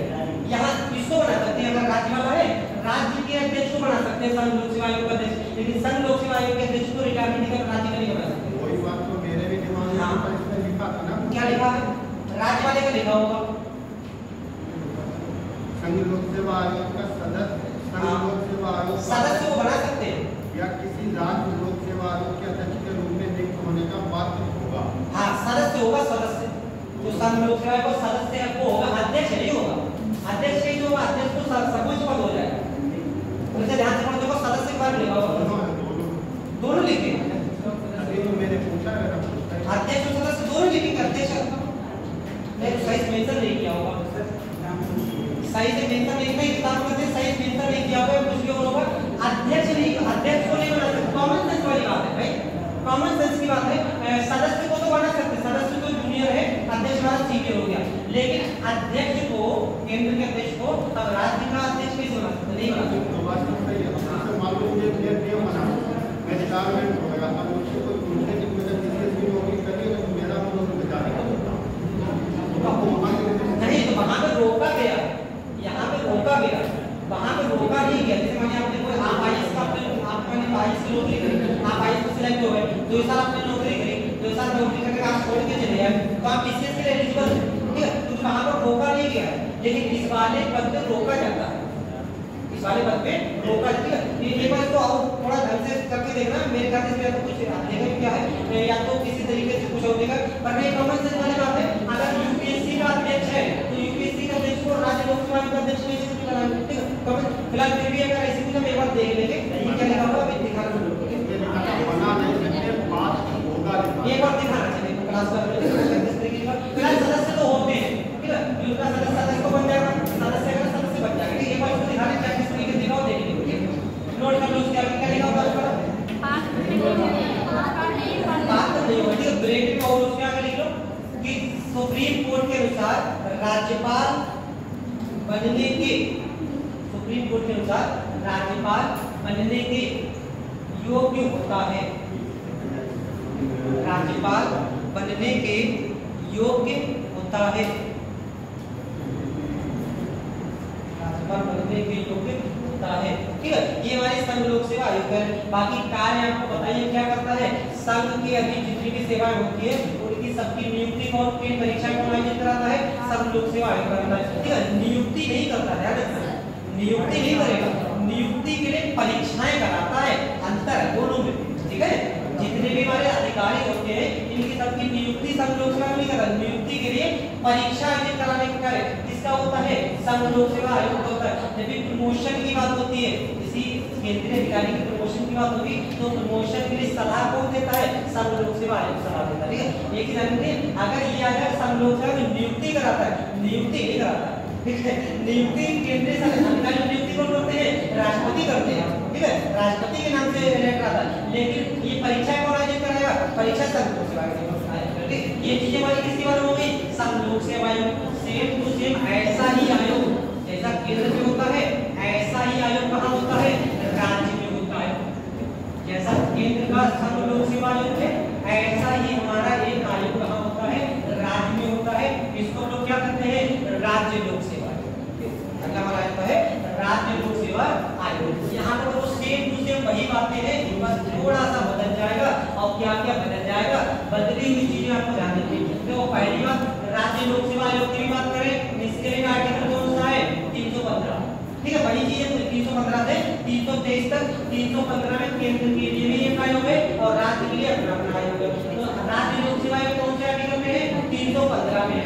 अब राज्य लोक सेवा आयोग के अध्यक्ष एवं सदस्य की अगर बात करें तो अध्यक्ष एवं सदस्यों का जो स्ट्रक्चर होगा, संरचना होगी, कितने सदस्य होंगे, ये संविधान में मेंशन नहीं किया गया है। इनकी क्या योग्यताएं होंगी, ये संविधान में मेंशन नहीं किया गया है। ये कौन डिसाइड करेगा, राज्यपाल डिसाइड करेगा। ठीक है, केंद्र कौन डिसाइड करता है, राष्ट्रपति डिसाइड करता है, राज्य कौन डिसाइड करता है, राज्यपाल डिसाइड करेगा। और अगर बात करें अध्यक्ष सदस्यों की नियुक्ति, नियुक्ति की अगर बात करें, नियुक्ति कौन करेंगे, राज्यपाल करेंगे। सब काम वैसे ही होंगे जैसे केंद्र में होंगे, वही काम राज्य में राज्य लोक सेवा आयोग करेगा। बस वहां पर राष्ट्रपति है, यहाँ पे कौन हो जाएगा, राज्यपाल हो जाएगा। योग्यता की अगर बात करें तो योग्यता कहीं पर मेंशन नहीं की गई है, बस इतना ध्यान रखना है कि जितने आधे सदस्य होंगे, आधे सदस्य, इनको कम से कम 10 वर्ष तक या तो केंद्र या फिर राज्य के अधीन लोक सेवक के रूप में कार्य करने का अनुभव। बस ये योग्यता इसमें मेंशन है, बाकी कहीं पर भी कोई योग्यता मेंशन नहीं की गई है। इनके अगर कार्यकाल की बात करें, इनके कार्यकाल की अगर बात करें तो जो राज्य लोक सेवा आयोग के अध्यक्ष सदस्य होते हैं इनका कार्यकाल होता है 6 वर्ष या 62 वर्ष का। बस ये चेंज है। ठीक है, कहां पर कितना है, 65 वर्ष है, यहाँ भी कितना होता है, 6 वर्ष या 62 वर्ष की आयु। यही पर एक चीज ध्यान रखिए, जब संविधान बना था उस समय इस आयु का कॉन्सेप्ट कितना किया गया था, 60 वर्ष किया गया था। संविधान बनकर तैयार हुआ उस समय राज्य लोक सेवा आयोग के सदस्यों की रिटायरमेंट एज कितनी थी, 60 वर्ष थी। इसको बाद में 60 वर्ष से बढ़ाकर कितना कर दिया गया, 62 वर्ष कर दिया गया। बाई चांस आपसे अगर संविधान संशोधन पूछा जाए तो कौन सा संविधान संशोधन है, 41वां संविधान संशोधन 1976। ठीक है, ये ध्यान रखें, 41वें संविधान संशोधन 1976 के द्वारा इस 60 वर्ष की आयु को बढ़ाकर कितना कर दिया गया था, 62 वर्ष कर दिया गया था। इसी समय और भी संविधान को संशोधन अधिनियम आया था, इसी का कौन सा 42वां इसी का था। तो 41वें संविधान संशोधन द्वारा 60 वर्ष से आयु को बढ़ाकर कितना कर दिया गया, 62 वर्ष कर दिया गया। और अगर पद को खाली होने के संबंध में तो सेम टू सेम वही प्रावधान है जो संघ लोक सेवा आयोग के लिए, ठीक है, सेम टू सेम वही प्रावधान है, बाकी में कोई भी अंतर नहीं होता है। बस इतना अंतर होता है इनको अगर हटाना है, ठीक है, अगर राज्य लोक सेवा आयोग के सदस्यों को हटाना है तो राज्यपाल के द्वारा नहीं हटाया जाता है, इनको राज्यपाल के द्वारा नहीं हटाया जाता है, इनको किसके द्वारा हटाया जाता है, राष्ट्रपति के द्वारा, ठीक है, इनको कौन हटाएगा, राष्ट्रपति हटाएगा, इनको राज्यपाल नहीं हटाता है। बाकी अगर टर्म अपना पूरा कर लेते हैं तो ठीक, अगर टर्म पूरा नहीं किया बीच में हटाया जाता है तो हटाएगा कौन, राष्ट्रपति हटाएगा, वैसे ही सुप्रीम कोर्ट की सिफारिश, ठीक है। नियुक्ति का जिम्मा किसके पास होता है, राज्यपाल का, हटाने का जिम्मा किसके पास है, राष्ट्रपति के पास। तो स्वतंत्र आयोग हो गया या हल्का फुल्का हो गया, काफी अच्छा स्वतंत्र आयोग हो गया, ये किसके कंट्रोल में काम करता है, केंद्र सरकार के कंट्रोल में काम करता है, तो हटाना इतना आसान काम नहीं होगा, ठीक है। बाकी सारी प्रक्रिया सेम होती है, वैसे करके जो संघ लोक सेवा आयोग की है यहाँ पर राज्य लोक सेवा आयोग की है, वो केंद्र के अधिकारियों को नियुक्त करता है, ये किसको नियुक्त करता है, राज्य, क्लियर बात है, इसमें कोई खास बात ज्यादा नहीं, ठीक है, इसको नोट कर लो इसी में, राज्य लोक सेवा आयोग। हाँ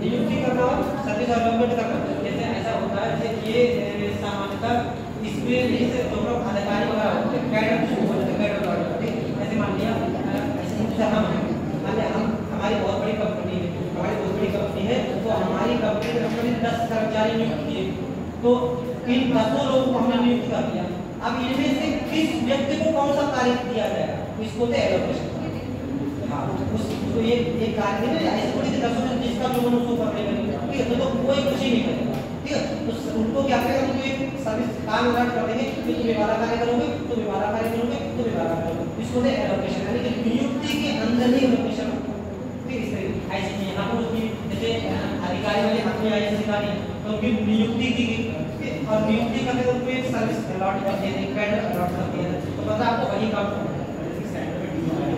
हाँ नियुक्ति राज्य में अपना ऐसे नियुक्ति विभाग होता है, तो कार्य विभाग होता है राज्य में, जो कार्य को राज्य में करेगा वही कार्य केंद्र में, राज्य का भी अपना नियुक्ति विभाग होता है, वो राज्य के अधिकारियों से संबंधित होता है, नियुक्ति केंद्र के अधिकारियों से संबंधित है, मतलब ये होता है कि उनको क्या कार्य करना ये डिसाइड करना है, एलोकेशन, क्लियर, नोट कर लीजिए। राज्य लोक सेवा आयोग, इसमें लिखो पहला पॉइंट, अनुच्छेद 315 में, अनुच्छेद 315 में राज्य लोक सेवा आयोग,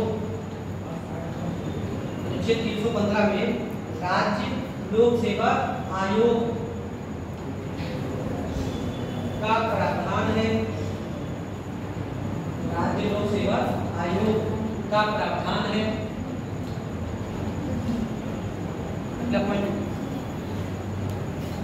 इसके अध्यक्ष एवं सदस्यों की नियुक्ति, इसके अध्यक्ष एवं सदस्यों की नियुक्ति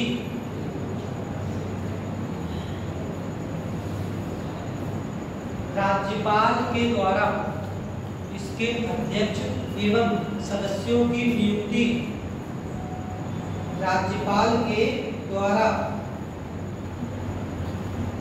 की जाती है, राज्यपाल के द्वारा की जाती है। अगला पॉइंट, ये 6 वर्ष, ये 6 वर्ष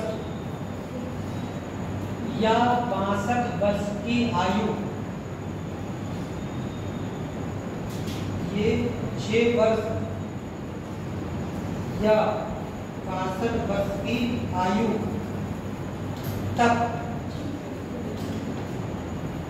अपने पद पर, 62 वर्ष की आयु तक अपने पद पर बने रहेंगे, बने रहेंगे। अगला पॉइंट,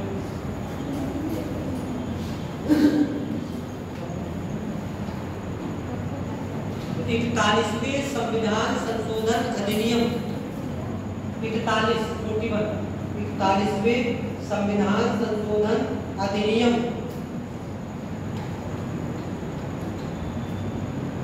1976 के द्वारा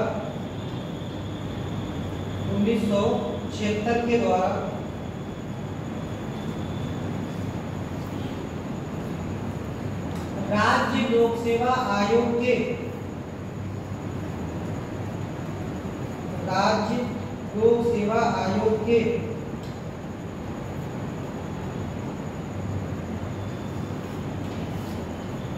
सदस्यों एवं अध्यक्ष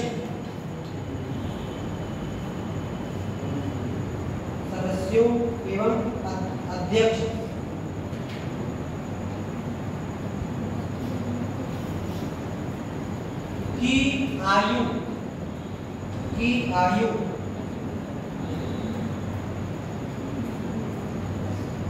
65 वर्ष निर्धारित की गई।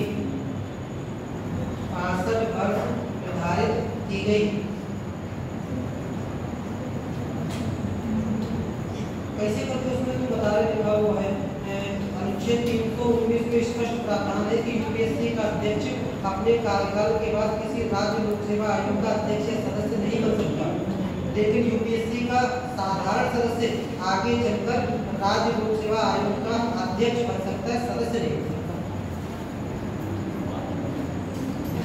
दिखाना चाहिए किस तरीके से यही चीज है कि जो यूपीएससी का अध्यक्ष होता है वो राज्य लोक सेवा आयोग का अध्यक्ष नहीं बन सकता, ये बात देख लेंगे भी। लेकिन जो यूपीएससी का सदस्य होता है वो राज्य लोक सेवा आयोग का अध्यक्ष बन सकता है, राज्य लोक सेवा आयोग का सदस्य नहीं बन सकता। ठीक है, ये बात दिखाना किस तरीके से लिखा हुआ है तब देखेंगे। हाँ नहीं मतलब ये प्रॉब्लम से केंद्र का है तो राज्य का अध्यक्ष नहीं, वो तो हो सकता है वो चीज आ जाएगी, लेकिन ऊपर वाला सीनियर जूनियर पे जाएगा, जूनियर वाला सीनियर पे चला जाएगा। फिर भी एक बार देख लें किस तरीके से लिखा हुआ है, एक बार देख अगर मैं चेक कर लिया हैदरा जैसे जैसे लिखा है सही लिखा है, लेकिन एक बार बोलो किताब चेक करें किस तरीके से। अगला बोलो ऊपर उसका अगला बोलो राज्य लोक सेवा आयोग के अगला बोलो राज्य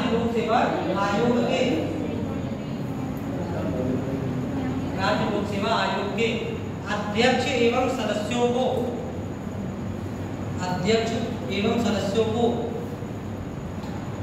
राष्ट्रपति के द्वारा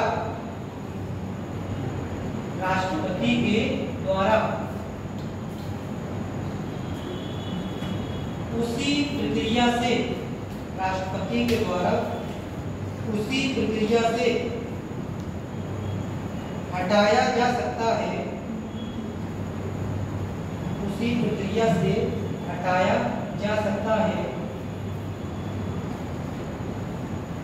जिस प्रक्रिया से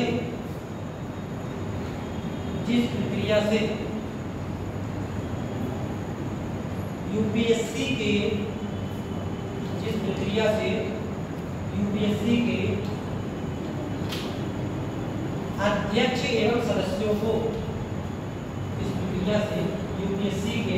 अध्यक्ष एवं सदस्यों को हटाया जाता है। ठीक है भाई, सुप्रीम कोर्ट सलाह देगा और सुप्रीम कोर्ट की सलाह पर राष्ट्रपति के द्वारा हटा दिया जाता है। लिख लो सुप्रीम कोर्ट की सलाह पर राष्ट्रपति के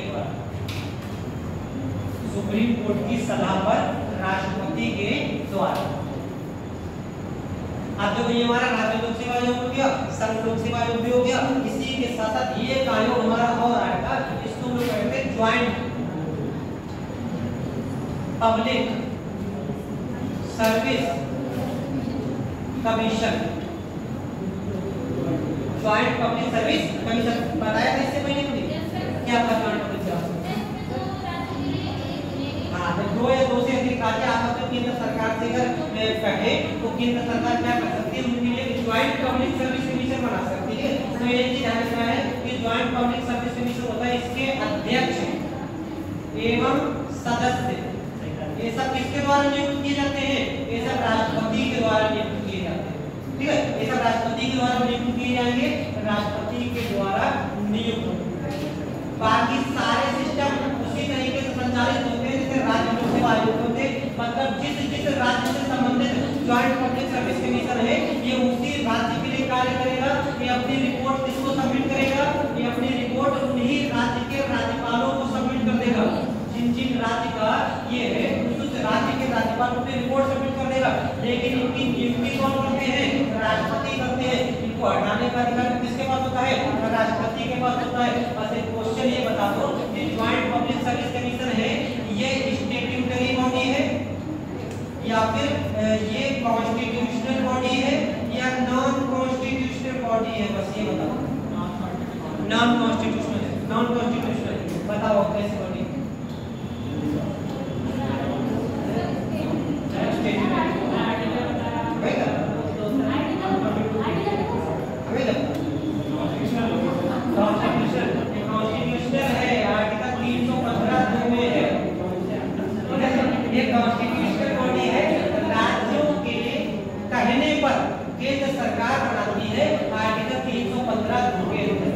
कैसी बॉडी होगी? कॉन्स्टिट्यूशनल बॉडी होगी। वैसे जब इतना कॉन्स्टिट्यूशनल बॉडी चले तो कॉन्स्टिट्यूशनल ही होगी। एक पॉइंट उसके आगे से लो, ये पहले बता चुके हैं। बस एक पॉइंट यहाँ पे लो ऐसे करके, 2 या 2 से अधिक राज्यों के परामर्श पर, 2 या 2 से अधिक राज्यों की अनुरोध पर, 2 या 2 से अधिक राज्यों के अनुरोध पर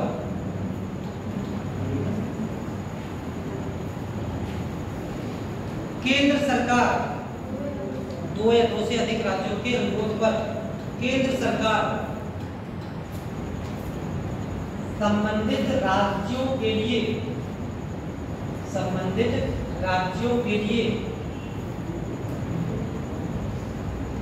संयुक्त लोक सेवा आयोग, ज्वाइंट पब्लिक सर्विस कमीशन, संबंधित राज्यों के लिए संयुक्त लोक सेवा आयोग, संबंधित राज्यों के लिए संयुक्त लोक सेवा आयोग ज्वाइंट पब्लिक सर्विस कमीशन का गठन कर सकती है,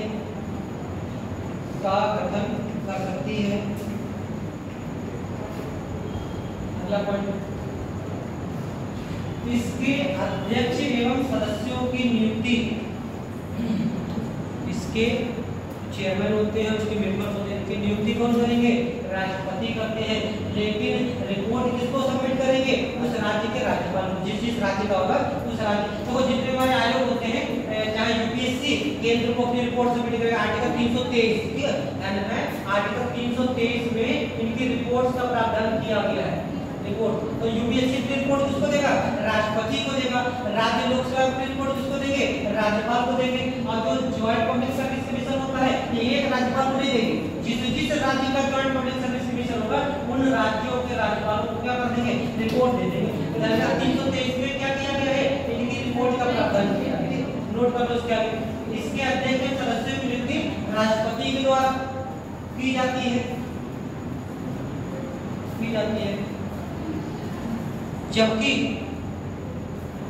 जबकि ये आयोग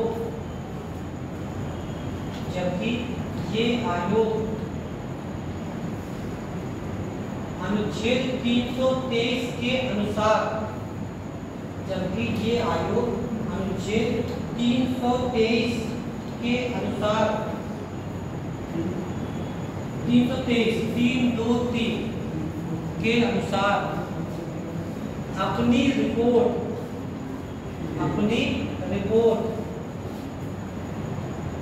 संबंधित राज्यों के राज्यपाल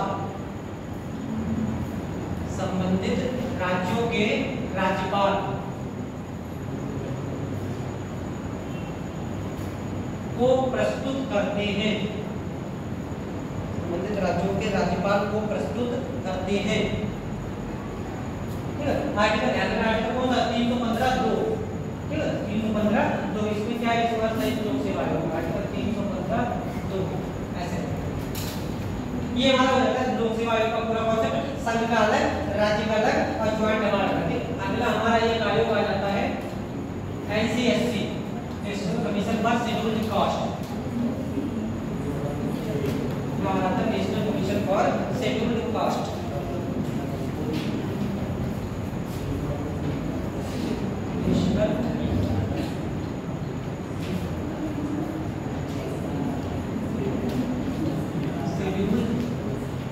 कास्ट, राष्ट्रीय अनुसूचित जाति आयोग, राष्ट्रीय अनुसूचित जाति आयोग एनसीएससी। तो राष्ट्रीय अनुसूचित जाति आयोग की अगर बात करें तो इसके संबंध में आपको दो संविधान संशोधन ध्यान रखने हैं। एक हमारा ध्यान रखना है 65वां संविधान संशोधन अधिनियम 1990 और दूसरा ध्यान रखना है 89वां संविधान संशोधन अधिनियम 2000। ठीक है, दो संविधान संशोधन ध्यान रखते हैं, एनसीएसटी और ऐसा जाएगा एनसीएसटी। ठीक है, national commission for scheduled caste और ऐसा जाएगा national commission for scheduled tribe. अनुसूचित जाति आयोग और दूसरा कौन सा है अनुसूचित जनजाति आयोग। दोनों सेम है, दोनों में कोई खास अंतर नहीं, प्रक्रिया एकदम सेम है। जहां जहां पर लोग उसको देखेंगे। तो राष्ट्रीय अनुसूचित जाति आयोग की अगर बात करें तो संविधान के अनुच्छेद 338 में जो मूल संविधान बना था, मूल संविधान का अनुच्छेद 338 था, उसमें लिखा हुआ था अनुच्छेद 338 में कि राष्ट्रपति क्या करेंगे, राष्ट्रपति अनुसूचित जातियों के लिए और अनुसूचित जनजातियों के दोनों के इकट्ठा करके अनुच्छेद 338 में एक राष्ट्रीय अनुसूचित जाति अनुसूचित जनजाति आयोग का प्रावधान किया गया था। ये यही आयोग था अनुच्छेद 338 में एससी एसटी दोनों के लिए, लेकिन बनाया नहीं गया था। उसमें ये कहा गया था इसको राष्ट्रपति बनाएंगे क्योंकि वो क्या करेगा, वो अनुसूचित जातियों और अनुसूचित जनजातियों के संवैधानिक हितों के लिए कार्य करेगा। ऐसा आयोग बनाने की बात कही थी, लेकिन ये आयोग उस समय बनाया नहीं गया था, एक आयुक्त बना दिया गया था। आयुक्त मतलब कमिश्नर, कि कोई बड़ा कमिश्नर एक संस्था होती है, कमिश्नर एक अधिकारी होता है, तो कोई संस्था नहीं बनाई गई थी, आयोग नहीं बनाया गया था, कमिश्नर बना दिया गया था, आयुक्त बना दिया गया, कोई सारा कार्यभार देखता था। अब एक अधिकारी है तो अधिकारी के साथ काम करेगा और संस्था है तो बढ़िया तरीके से पूरी संस्था के साथ काम करेंगे। तो ऐसे आयोग को बनाने के लिए आगे चल के 1978 में एक सरकार के द्वारा एक प्रस्ताव लाया गया था कि हम एक ऐसा आयोग बना देते हैं, लेकिन कोई आयोग ऐसा नहीं बना कि बस उसी आयुक्त के माध्यम से कार्यभार चलता है। आगे चल के 1987 में भी फिर से प्रयास किया गया कि हम एक संस्था ऐसी करके बना देते हैं। तो सरकार ने क्या किया, इन दोनों आदेशों को मिलाकर एक नॉन कॉन्स्टिट्यूशनल बॉडी गठित कर दी थी, मतलब इससे संबंधित रही थी, 338 से संबंधित रहती है, ऐसी नॉन कॉन्स्टिट्यूशनल बॉडी गठित कर दी। सरकार ने एक आदेश पारित किया था और जब आदेश के माध्यम से कोई संस्था स्थापित की जाती है उसको क्या कहते हैं, नॉन कॉन्स्टिट्यूशनल कहते हैं। अगर वही अगर संसद में विधेयक लेके आते तो क्या हो जाता, तो हमारा स्टैट्यूटरी हो जाता, और इस आर्टिकल के अंतर्गत स्थापित करते तो क्या होता, तो कॉन्स्टिट्यूशनल हो जाता। सरकार ने क्या किया था, एक आदेश जारी किया, आदेश के माध्यम से एक ऐसी संस्था बना दी, तो ये संस्था कैसी हो गई थी, नॉन कॉन्स्टिट्यूशनल हो गई। इसके थोड़े समय के बाद सरकार के द्वारा, संसद के द्वारा एक संविधान संशोधन लाया गया था, 65वां संविधान संशोधन अधिनियम 1990। और इस 65वें संविधान संशोधन अधिनियम 1990 के माध्यम से अनुच्छेद 338 के अंतर्गत एक आयोग बनाया गया था, national commission on scheduled caste and scheduled tribe. ठीक है, राष्ट्रीय अनुसूचित जाति अनुसूचित जनजाति आयोग, ये यही आयोग था। और ये कौन से आर्टिकल में था, आर्टिकल 338। ठीक है, ये यही आयोग था, ये एससी के लिए था, एसटी के लिए था, दोनों के लिए एक ही आयोग बना दिया गया था। और ये आर्टिकल 338 के तहत बनाया गया था 65वें संविधान संशोधन अधिनियम 1990 के माध्यम से। इसी समय अगर देखें तो इस समय समाज कल्याण को लेकर कुछ सरकार ज्यादा ही फोकस थी, इसीलिए इसमें और भी बहुत सारे बने, जैसे कि 1992 की अगर हम लोग बात कर ले, महिला आयोग बन गया। ठीक है, वो कैसी थी, स्टैट्यूटरी बॉडी है, महिला के लिए 1992। 1993 में हमारा अल्पसंख्यक आयोग बन गया, 1993 में ही मानवाधिकार आयोग बन गया। इसी समय एक हमारा बना था एनसी ओबीसी बना था, एनसीबीसी, बाद में उसको कॉन्स्टिट्यूशनल दर्जा दिया गया था अभी जस्ट उस समय। तो ये सब उसी समय के ही है, 1992 के ही आसपास के। तो 65वें संविधान संशोधन 1990 के द्वारा एक आयोग गठित कर दिया गया था, कौन सा, एनसी एसटी। बाद में एक संविधान संशोधन और लेके आए थे, 89वां संविधान संशोधन 2003, और इसको 2004 से लागू किया गया था। और 2004 से लागू किया गया तो वर्ष 2004 में दो आयोग अलग अलग गठित कर दिए गए, एक एनसीएससी और दूसरा कौन सा, एनसीएसटी। इसके लिए आर्टिकल बनाया गया आर्टिकल 338 और इसके आर्टिकल बनाया गया आर्टिकल 338 ए। ठीक है, तो अगर आपसे क्वेश्चन आए कि national commission for scheduled cast ये कौन से संविधान संशोधन द्वारा स्थापित किया गया है, तो या तो 65 मिल जाएगा या 89 मिल जाएगा।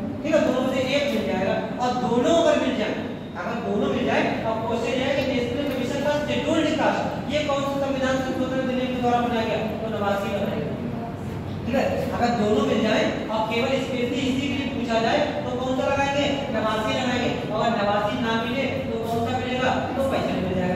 65 में दोनों संयुक्त है, एससी और एसटी दोनों संयुक्त है। 89 के द्वारा दोनों को क्या कर दिया जाएगा, अलग अलग कर दिया जाएगा।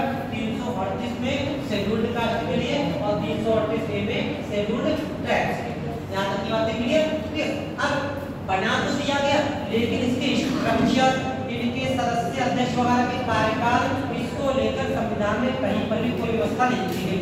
ये सब करने की जिम्मेदारी किस पर छोड़ दी गई, राष्ट्रपति पर छोड़ दी गई। तो राष्ट्रपति क्या करते हैं, राष्ट्रपति इसके अध्यक्ष, इसके उपाध्यक्ष, अध्यक्ष, उपाध्यक्ष और 3 सदस्य इनकी नियुक्ति करते हैं। यानी कि national commission for scheduled cast में एक अध्यक्ष होगा, एक उपाध्यक्ष होगा और 3 हमारे सदस्य होते हैं। इनके कार्यकाल की अगर बात करें, इनके कार्यकाल की अगर बात करें तो संविधान में मेंशन नहीं किया गया है। 1990 में या फिर 2003 में जो संविधान संशोधन लाया गया, इसमें कहीं पर भी मेंशन नहीं किया गया है कि कितने वर्ष का इनका कार्यकाल होगा। कार्यकाल फिलहाल तो कितने वर्ष का होता है, 3 वर्ष का होता है।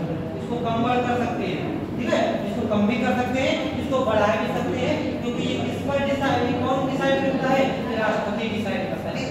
तो national commission for scheduled cast की बात करें, पहला तो आपको आर्टिकल ध्यान रखना है, कौन से आर्टिकल में है, 338 में है। इसकी स्थापना की अगर बात करें तो 65वां संविधान संशोधन अधिनियम 1990, इसके माध्यम से राष्ट्रीय अनुसूचित जाति, अनुसूचित जनजाति आयोग का गठन किया गया। इसी आयोग को 89वें संविधान संशोधन अधिनियम 2003 के माध्यम से 2 हिस्सों बांट दिया गया, national commission for scheduled caste और national commission for scheduled tribe. Article 338 और आर्टिकल 338 ए, इनकी नियुक्ति कौन करता है, राष्ट्रपति करता है। एक अध्यक्ष होगा, एक उपाध्यक्ष होगा, 3 सदस्य होंगे और इन सबके कार्यकाल की अगर बात करें तो कार्यकाल कितने वर्ष का होता है, 3 वर्ष का होता है। क्लियर है इसकी बात? अब इनके कार्य की अगर बात करें, ठीक है, national commission for scheduled cast के अगर कार्य की अगर बात करें तो कार्य में ध्यान रखना है, इनको सिविल न्यायालय की शक्तियां प्राप्त होती हैं। सिविल न्यायालय, जितने भी हमारा आयोग है national commission for scheduled cast, इसको सिविल न्यायालय की शक्तियां प्राप्त होती हैं। सिविल न्यायालय की शक्तियों का मतलब ये होगा कि अगर किसी ऐसी वर्ग के किसी व्यक्ति के साथ किसी तरीके की कोई गलत कार्य होता है तो उसके लिए न्यायालय में मुकदमा चलेगा, वो चलेगा जाएगा।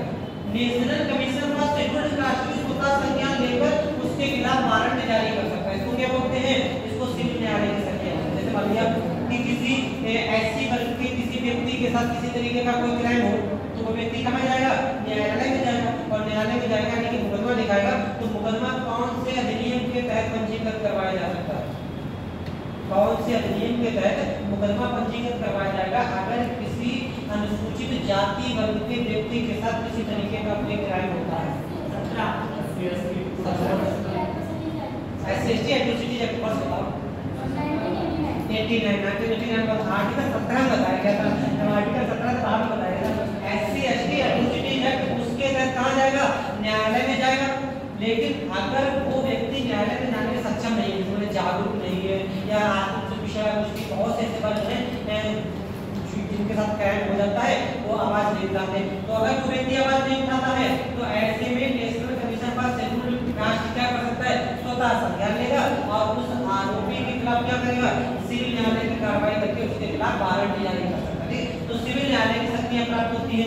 और अगर कार्यों की बात करें तो जितने भी शेड्यूल्ड कास्ट से संबंधित लोग होते हैं, इनके जितने भी संवैधानिक संरक्षण होते हैं, जितने भी इनके संवैधानिक संरक्षण होते हैं, इन सभी संवैधानिक संरक्षणों की सुरक्षा करना यानी इनके अधिकारों की सुरक्षा करना ये किसका काम होता है, अनुसूचित जाति आयोग का कार्य होता है।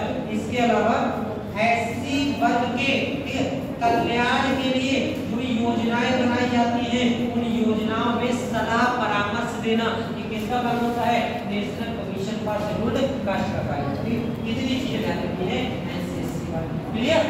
अब तो क्वेश्चन अगर आपसे इसके बने एनसीएससी का पहला तो आपको आर्टिकल ध्यान रखना है, कौन सा है 338। एससी का पूछा जाए 338, एसटी का पूछा जाए 338 ए। इनको बांटा कब गया है, 89वें संविधान संशोधन अधिनियम 2003 के द्वारा। लेकिन वर्ष पूछा जाए तो फरवरी 2004 में इसको 200 में से करके काट दिया गया। तो 2004 में ये वाला संविधान संशोधन लागू हुआ। 89 को लेके जब भी आपके सामने कंफ्यूजन आएगी तो इसको आप कंफ्यूज हो सकते हो 86 के संविधान संशोधन, ठीक है। 89 जब भी आएगा आप किससे कंफ्यूज हो सकते हो?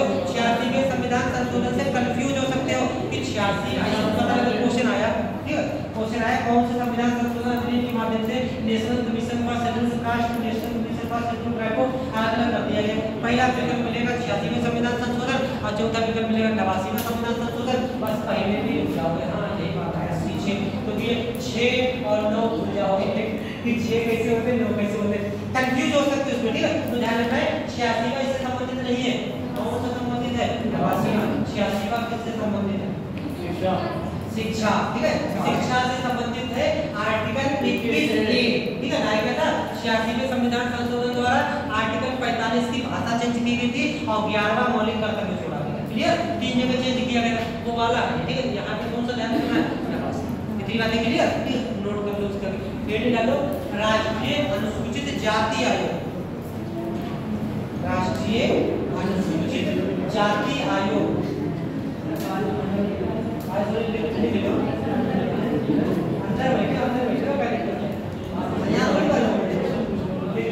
राष्ट्रीय अनुसूचित जाति आयोग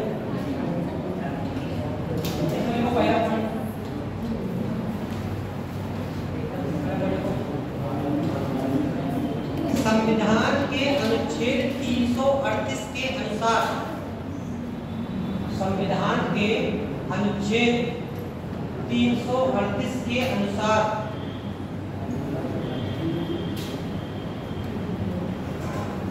अनुसूचित जातियों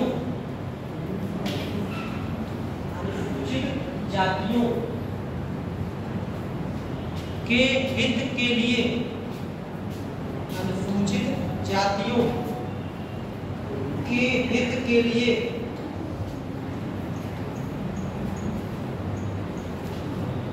अनुसूचित जाति आयोग, इसके लिए अनुसूचित जाति आयोग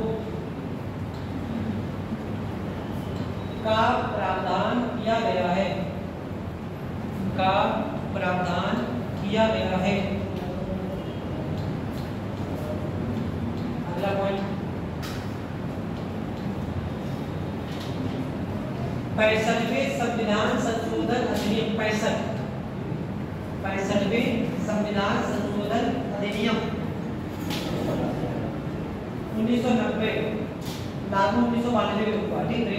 चाहे 1992 65वें संविधान संशोधन अधिनियम 1990 स्लैश लगा के 1992 में आया, 1992 में लागू हुआ। 65वें संविधान संशोधन अधिनियम 1990 के द्वारा अनुसूचित जाति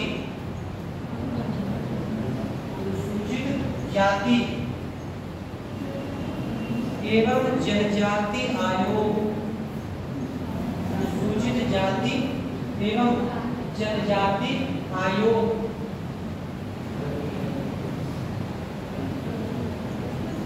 का गठन किया गया था,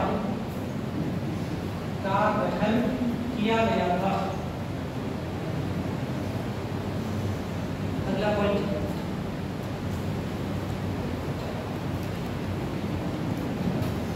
89वें संविधान संशोधन अधिनियम 89वें संविधान संशोधन अधिनियम 2003, 89वें संविधान संशोधन अधिनियम 2003 स्लैश लगा के 2004 2003 में आया, 2004 में लागू हुआ। 89वें संविधान संशोधन अधिनियम 2003 या 2004 के माध्यम से दो अलग अलग आयोग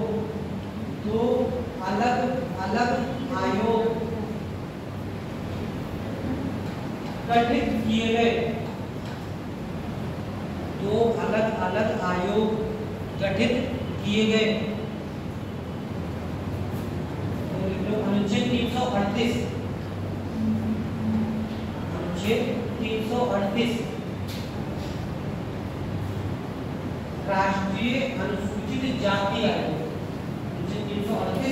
उसका लिखो राष्ट्रीय अनुसूचित जाति आयोग, राष्ट्रीय अनुसूचित जाति आयोग NCSC, national commission for scheduled cast.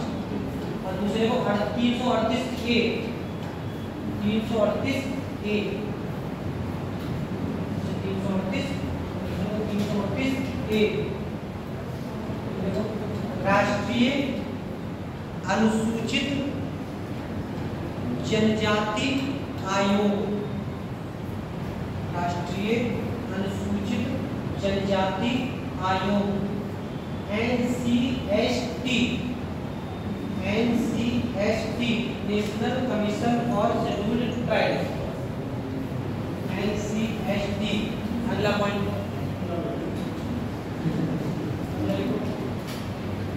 इस आयोग की संरचना, इस आयोग की संरचना एवं सदस्यों के कार्यकाल, इस आयोग की संरचना एवं सदस्यों के कार्यकाल के संबंध में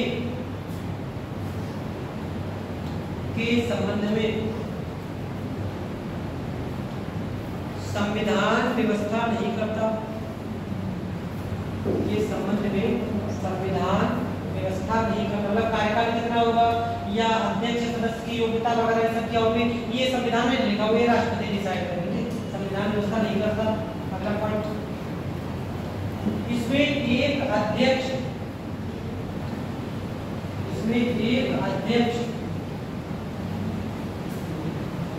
एक उपाध्यक्ष, इसमें एक अध्यक्ष, एक उपाध्यक्ष और 3 सदस्य, एक अध्यक्ष, एक उपाध्यक्ष और 3 सदस्य। क्या चीज? हाँ, राष्ट्रपति अपना डिसाइड करेंगे किसको कौन सी योग्यता होगी। ठीक है, ये संविधान में लिखी दी गई है कि योग्यता क्या क्या होगी। बस ये बता दिया गया जब ये हमारा संविधान संशोधन आया तो ये संविधान संशोधन के माध्यम से कह दिया गया कि ये आयोग होगा, ये कैसा आयोग होगा। अब इसका आयोग का स्ट्रक्चर क्या होगा, राष्ट्रपति पर डिपेंड करते हैं और राष्ट्रपति पर डिपेंड करने का मतलब है सरकार पर डिपेंड होगा।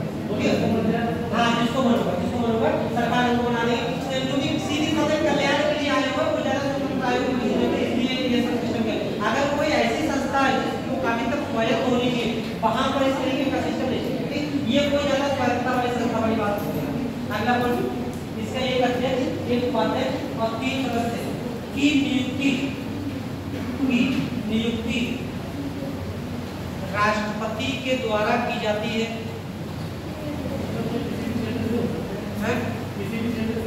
हाँ, सामान्यतः किसी भी क्षेत्र से हो सकते हैं, लेकिन फिलहाल तो इनको उसी समुदाय से, अगर ऐसी है ऐसी आयोग है तो सामान्यतः ऐसी समुदाय के लोगों को ले लिया जाता है, और एसटी वाला आयोग है तो एसटी समुदाय के लोगों को ले लिया। किस तरीके से, मतलब किस तरीके का व्यवहार में चलता है। फिलहाल ये लिखा कहीं नहीं गया है कि नहीं ऐसी समुदाय के हो या अगर एसटी समुदाय के हो, हाँ, उस क्षेत्र में वो और उसी समुदाय जैसे ऐसी का व्यक्ति है तो उसी कई व्यक्ति हो किसी क्षेत्र में कार्य किया तो उसको बना देंगे सदस्य, लेकिन मेंशन नहीं किए। अगला पॉइंट, इनका कार्यकाल, इनका कार्यकाल सामान्यतः 3 वर्ष, इनका कार्यकाल सामान्यतः 3 वर्ष होता है। इनका कार्यकाल सामान्यतः 3 वर्ष होता है। अगला पॉइंट, अगले को कार्य,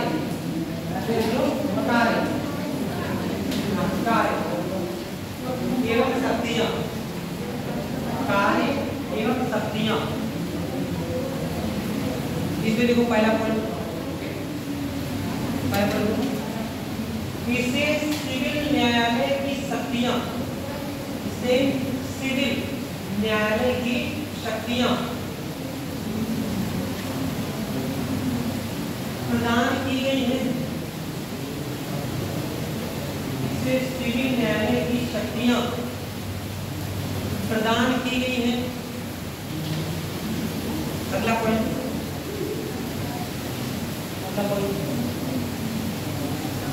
एससी वर्ग के, एससी यानी कि अनुसूचित जाति वर्ग के संवैधानिक संरक्षण के लिए, एससी वर्ग के संवैधानिक संरक्षण के लिए यह आयोग कार्य करता है। एससी वर्ग के संवैधानिक संरक्षण के लिए यह आयोग काम करता है।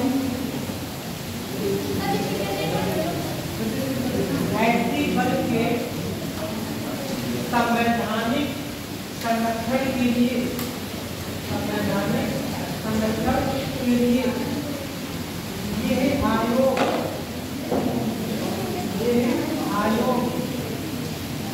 कार्य करता है।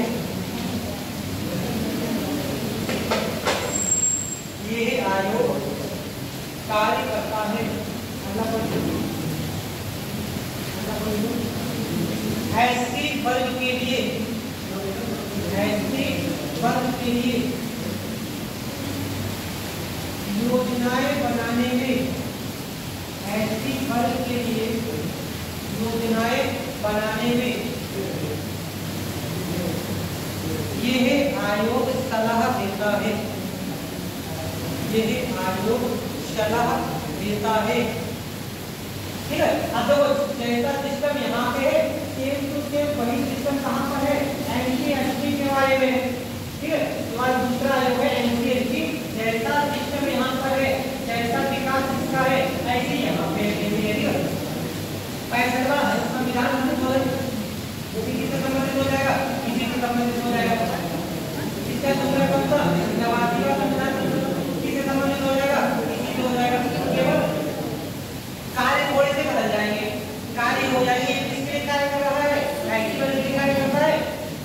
ये किसके लिए कार्य करेगा, ये एसटी वर्ग के लिए कार्य करेगा। हमारी कोई अनुसूचियां ऐसी हैं जहाँ पर एसटी वर्ग के लिए कुछ प्रावधान नहीं है। कौन सी सूची में एसटी वर्ग में प्रावधान किया, कौन से, 5वीं, सही है, सही है, 5वीं में है।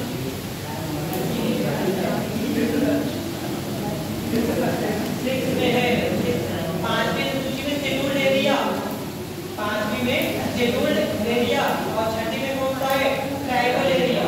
ठीक है, ट्राइबल एसटी जनजातीय क्षेत्र, जनजातीय क्षेत्र में 6वीं क्षेत्र में, तो 6वीं सूची के जो जनजातीय क्षेत्र होते हैं वहाँ पर जनजातियों के हित के लिए जो भी कार्य किए जाएंगे उस पर सलाह मशवरा कौन देगा, एनसीएसटी देगा।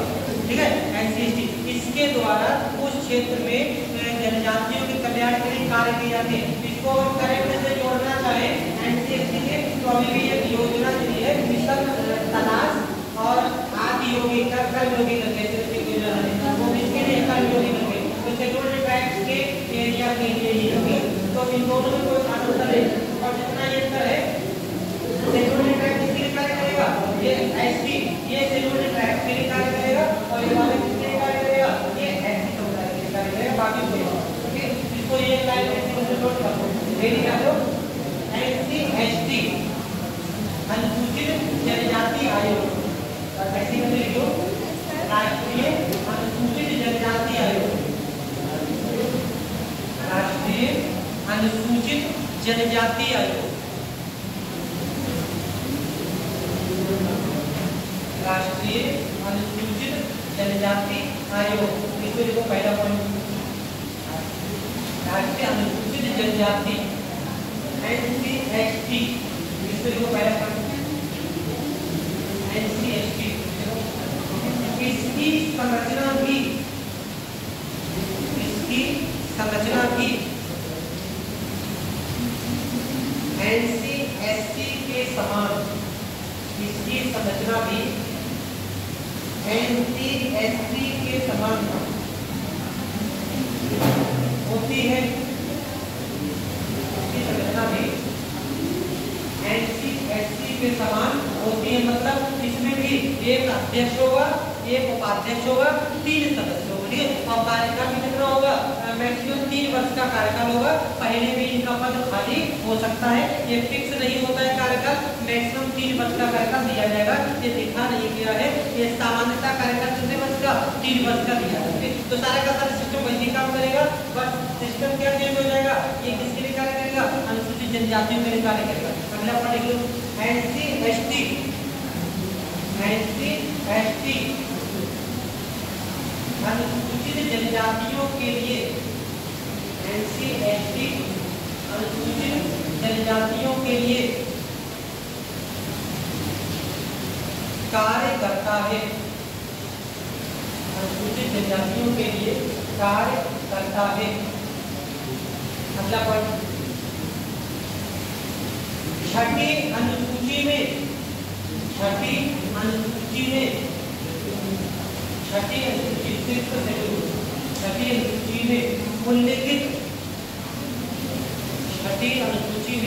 उल्लिखित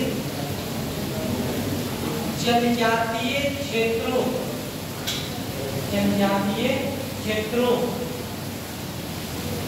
के कल्याण के लिए, जनजातीय क्षेत्रों के कल्याण के लिए यह आयोग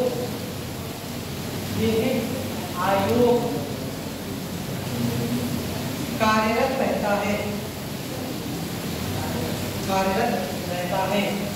ठीक है। ये हमारे आयोग को एक और बच्चे हुए हैं, तो इनको अगली क्लास में करेंगे। कल आप लोग 10:20 तक यहाँ पे आ जाओ, ठीक है। 10:20-25 तक यहाँ पे आ जाओ, और टाइम आप 10:20 का काम करते हैं, 10:30 क्लास स्टार्ट हो जाएगी। तो 10:20 या 10:25 तक यहाँ पे आ जाओ, और 12 बजे से क्वालिटी की स्टार्ट करेंगे, ठीक है। 12:30 से 12 बजे तक हो जाएगी साइंस की साइंस करेंगे, और उसके बाद 12 बजे से 1 बजे तक आपकी क्वालिटी करेंगे। इस तरीके से इसी की 2 दिन हो जाएगा।